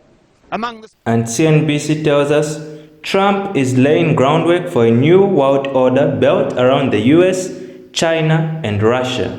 And finally, the incoming new president of America, Joe Biden, Trump's successor.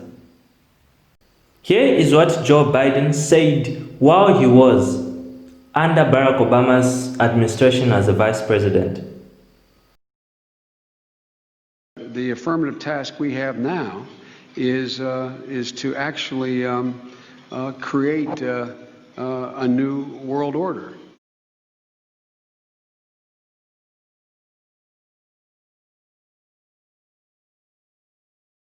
Because the global order is changing again. And the institutions and the rules that work so well in the post-World War II era for decades, they need to be strengthened, and some have to be changed. So we have to do what we do best. We have to lead. We have to lead. We have to update the global rules of the road. We have to do it in a way that maximizes benefits for everyone, because obviously it's overwhelmingly in our interest. This is not a zero-sum game. It's overwhelmingly in our interest that China prosper, that Mongolia prosper, that nations big and large, east and west. We have to level the playing field so that American companies and workers can compete in the world, that the competition is fair and it's healthy. To the first. Brothers and sisters, the time is coming. Soon it will arrive. So if those who oppose the Pope's or the Papacy's orders will be executed, what are the orders of the Pope? The Pope is calling for global Sunday observance. Now, let us recap on the previous lecture. In that lecture, we saw the main two colors of the Catholic Church, which is purple and scarlet, purple and scarlet, purple and scarlet. And what color is missing? You notice that the color that is missing is blue. And we also saw that this color, the law of God, is the blue law. The law of God, which is the blue law, says, the fourth commandment says, remember to keep the Sabbath day holy. The Roman Catholic Church doesn't have the color blue, so it introduces its own blue laws. So what are the blue laws? Let us read. Blue laws we read from Wikipedia. Blue laws, also known as Sunday laws, are laws designed to restrict or ban some or all Sunday activities for religious or secular reasons, particularly to promote the observance of a day of worship or rest. Blue laws may also restrict shopping or ban sale of certain items or specific days, most often on Sundays in the Western world. Blue laws are enforced in parts of the United States and Canada, as well as some European countries, particularly in Austria, Germany, Switzerland, and Norway, keeping most stores closed on Sundays. There you have it, brothers and sisters. The blue laws of the Catholic Church deals with keeping Sunday holy. So the blue laws of God says keep the Sabbath holy, and the blue laws of the Catholic Church says keep the Sunday holy. Whose blue laws are you going to follow? And we know that the blue laws, as we have read, these are also known as Sunday laws. We just saw that a new world order is coming. And when the New World Order is enforced, a national Sunday law is going to be passed. And anyone who is going to break the national Sunday law is going to be dealt with. That's why we can read on the headline, BBC News tells us, Pope demands respect for Sundays. Growing secularization. Give the soul its Sunday. Give Sunday its soul, the Pope said, quoting a phrase coined by a German bishop in the 20th century. ABC News, Sunday shopping banned in Croatia. Croatian shops to be closed on Sunday as of January 1st in concession to Catholic Church. The Croatian parliament has passed a law forcing shops to close on Sundays in a concession to the Roman Catholic Church. The trumpet tells us the EU must keep Sunday, says Catholic Church. The Catholic Church wants a Sunday observance enshrined in EU law. The European Parliament is debating changes to its working time directive. The Vatican wants a clause in this law that would force every citizen in the European Union to rest on Sunday. The National Catholic Register had this. Sunday has just become a little less busy in Poland, thanks to a new law banning most commercial shopping that took effect in March, and Poland's move, which backs the prevailing trend in secularized countries toward an ever more commercialized Sunday, could provide a constructive example for the United States, where the network of state blue laws that once restricted Sunday business activities has been substantially reduced. And finally, this one, Catholic Church enforces Sunday law in Europe. And we have proved in the previous lecture when we looked at the law. So the Sabbath was a problem with the kings of Egypt, the pharaohs. And today, the Sabbath is a problem. Kathy Burns tells us Billy Graham and his friends. 1999 Interfaith Meeting. As reported in the Associated Press, with the Dalai Lama sitting by his right side, this October 1999 in Rome, the Pope presided at a special council of some 2,000 religious leaders of various faiths, sects, and cults. True Bible believers denounced at Papal Conference. The Pontiff told the assembled Buddhist monks, Zoroastrian priests, Catholic cardinals, Hindu gurus, American Indian shamans, Jewish rabbis, and ecumenical clergy that all must join in condemning the Christian fundamentalists who abuse speech and whose efforts at converting others incite hatred and violence. All present were in accord on two key points. Pope John Paul II was endorsed by consensus as the planet's chief spiritual guide and overseer. And number two, religious fundamentalists who refuse to go along with the global ecumenical movement are to be silenced. They must be denounced as dangerous extremists full of hate. And these fundamentalists are to be silenced and to be denounced as extremists full of hate. Brothers and sisters, if you decide to stand on the truth, you will be seen as a dangerous extremist full of hate. You see, everything is about choosing. It's a choice you have to make. Martin Luther King once said, "Cowardice asks the question, is it safe? Expedience asks the question, is it politic? Vanity asks the question, is it popular? But conscience asks the question, is it right? And there shall come a time when one must take the position that is neither safe nor politic nor popular, but one must take it because it is right." Brothers and sisters, the time that is coming ahead, the Great Tribulation, it will be a time for you to make a choice of doing something, whether it's right or not, because it won't be safe to make that choice. If you choose to follow the biblical Sabbath, the Sabbath of creation, you will be choosing the right thing, but it won't be safe, I can guarantee you. When you choose to accept the spurious Sabbath, the man-made Sabbath, Sunday, you will be choosing something that will be safe, but it won't be right in the eyes of God.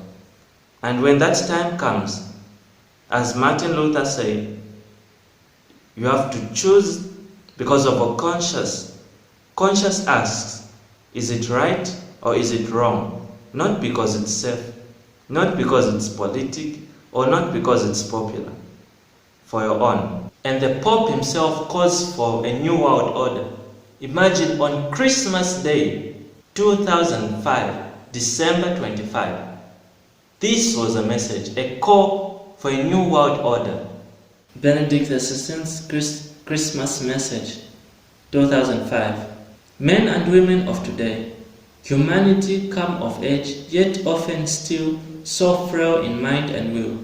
Let the child of Bethlehem take you by the hand. Do not fear, put your trust in him.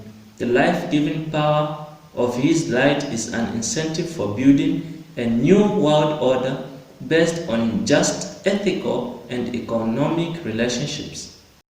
Imagine that from the papacy, the Pope, not based on Jesus Christ, but just based on economic relationships, ethics, satanic, that's what it is. Brothers and sisters, the world is merging. A new world order is coming. Soon and very soon, it's coming. And when it comes, those who decide to stand on the Bible alone, you choose to stand for the Bible, you shall suffer persecution. But Jesus Christ tells us, he encourages us.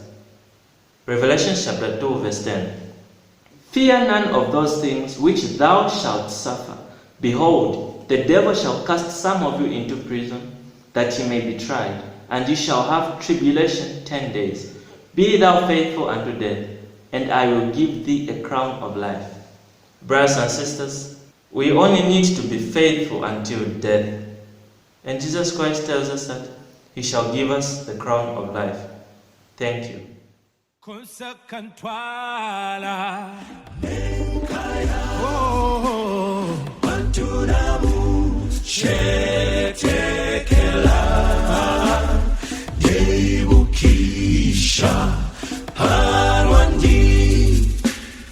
I'm feeling late, oh yes,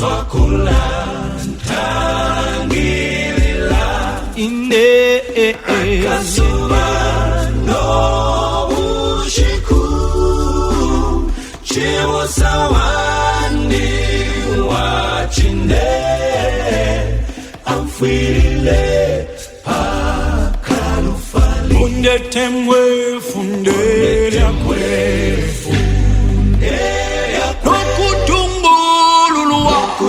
nokutumbululwa kwayo wakwe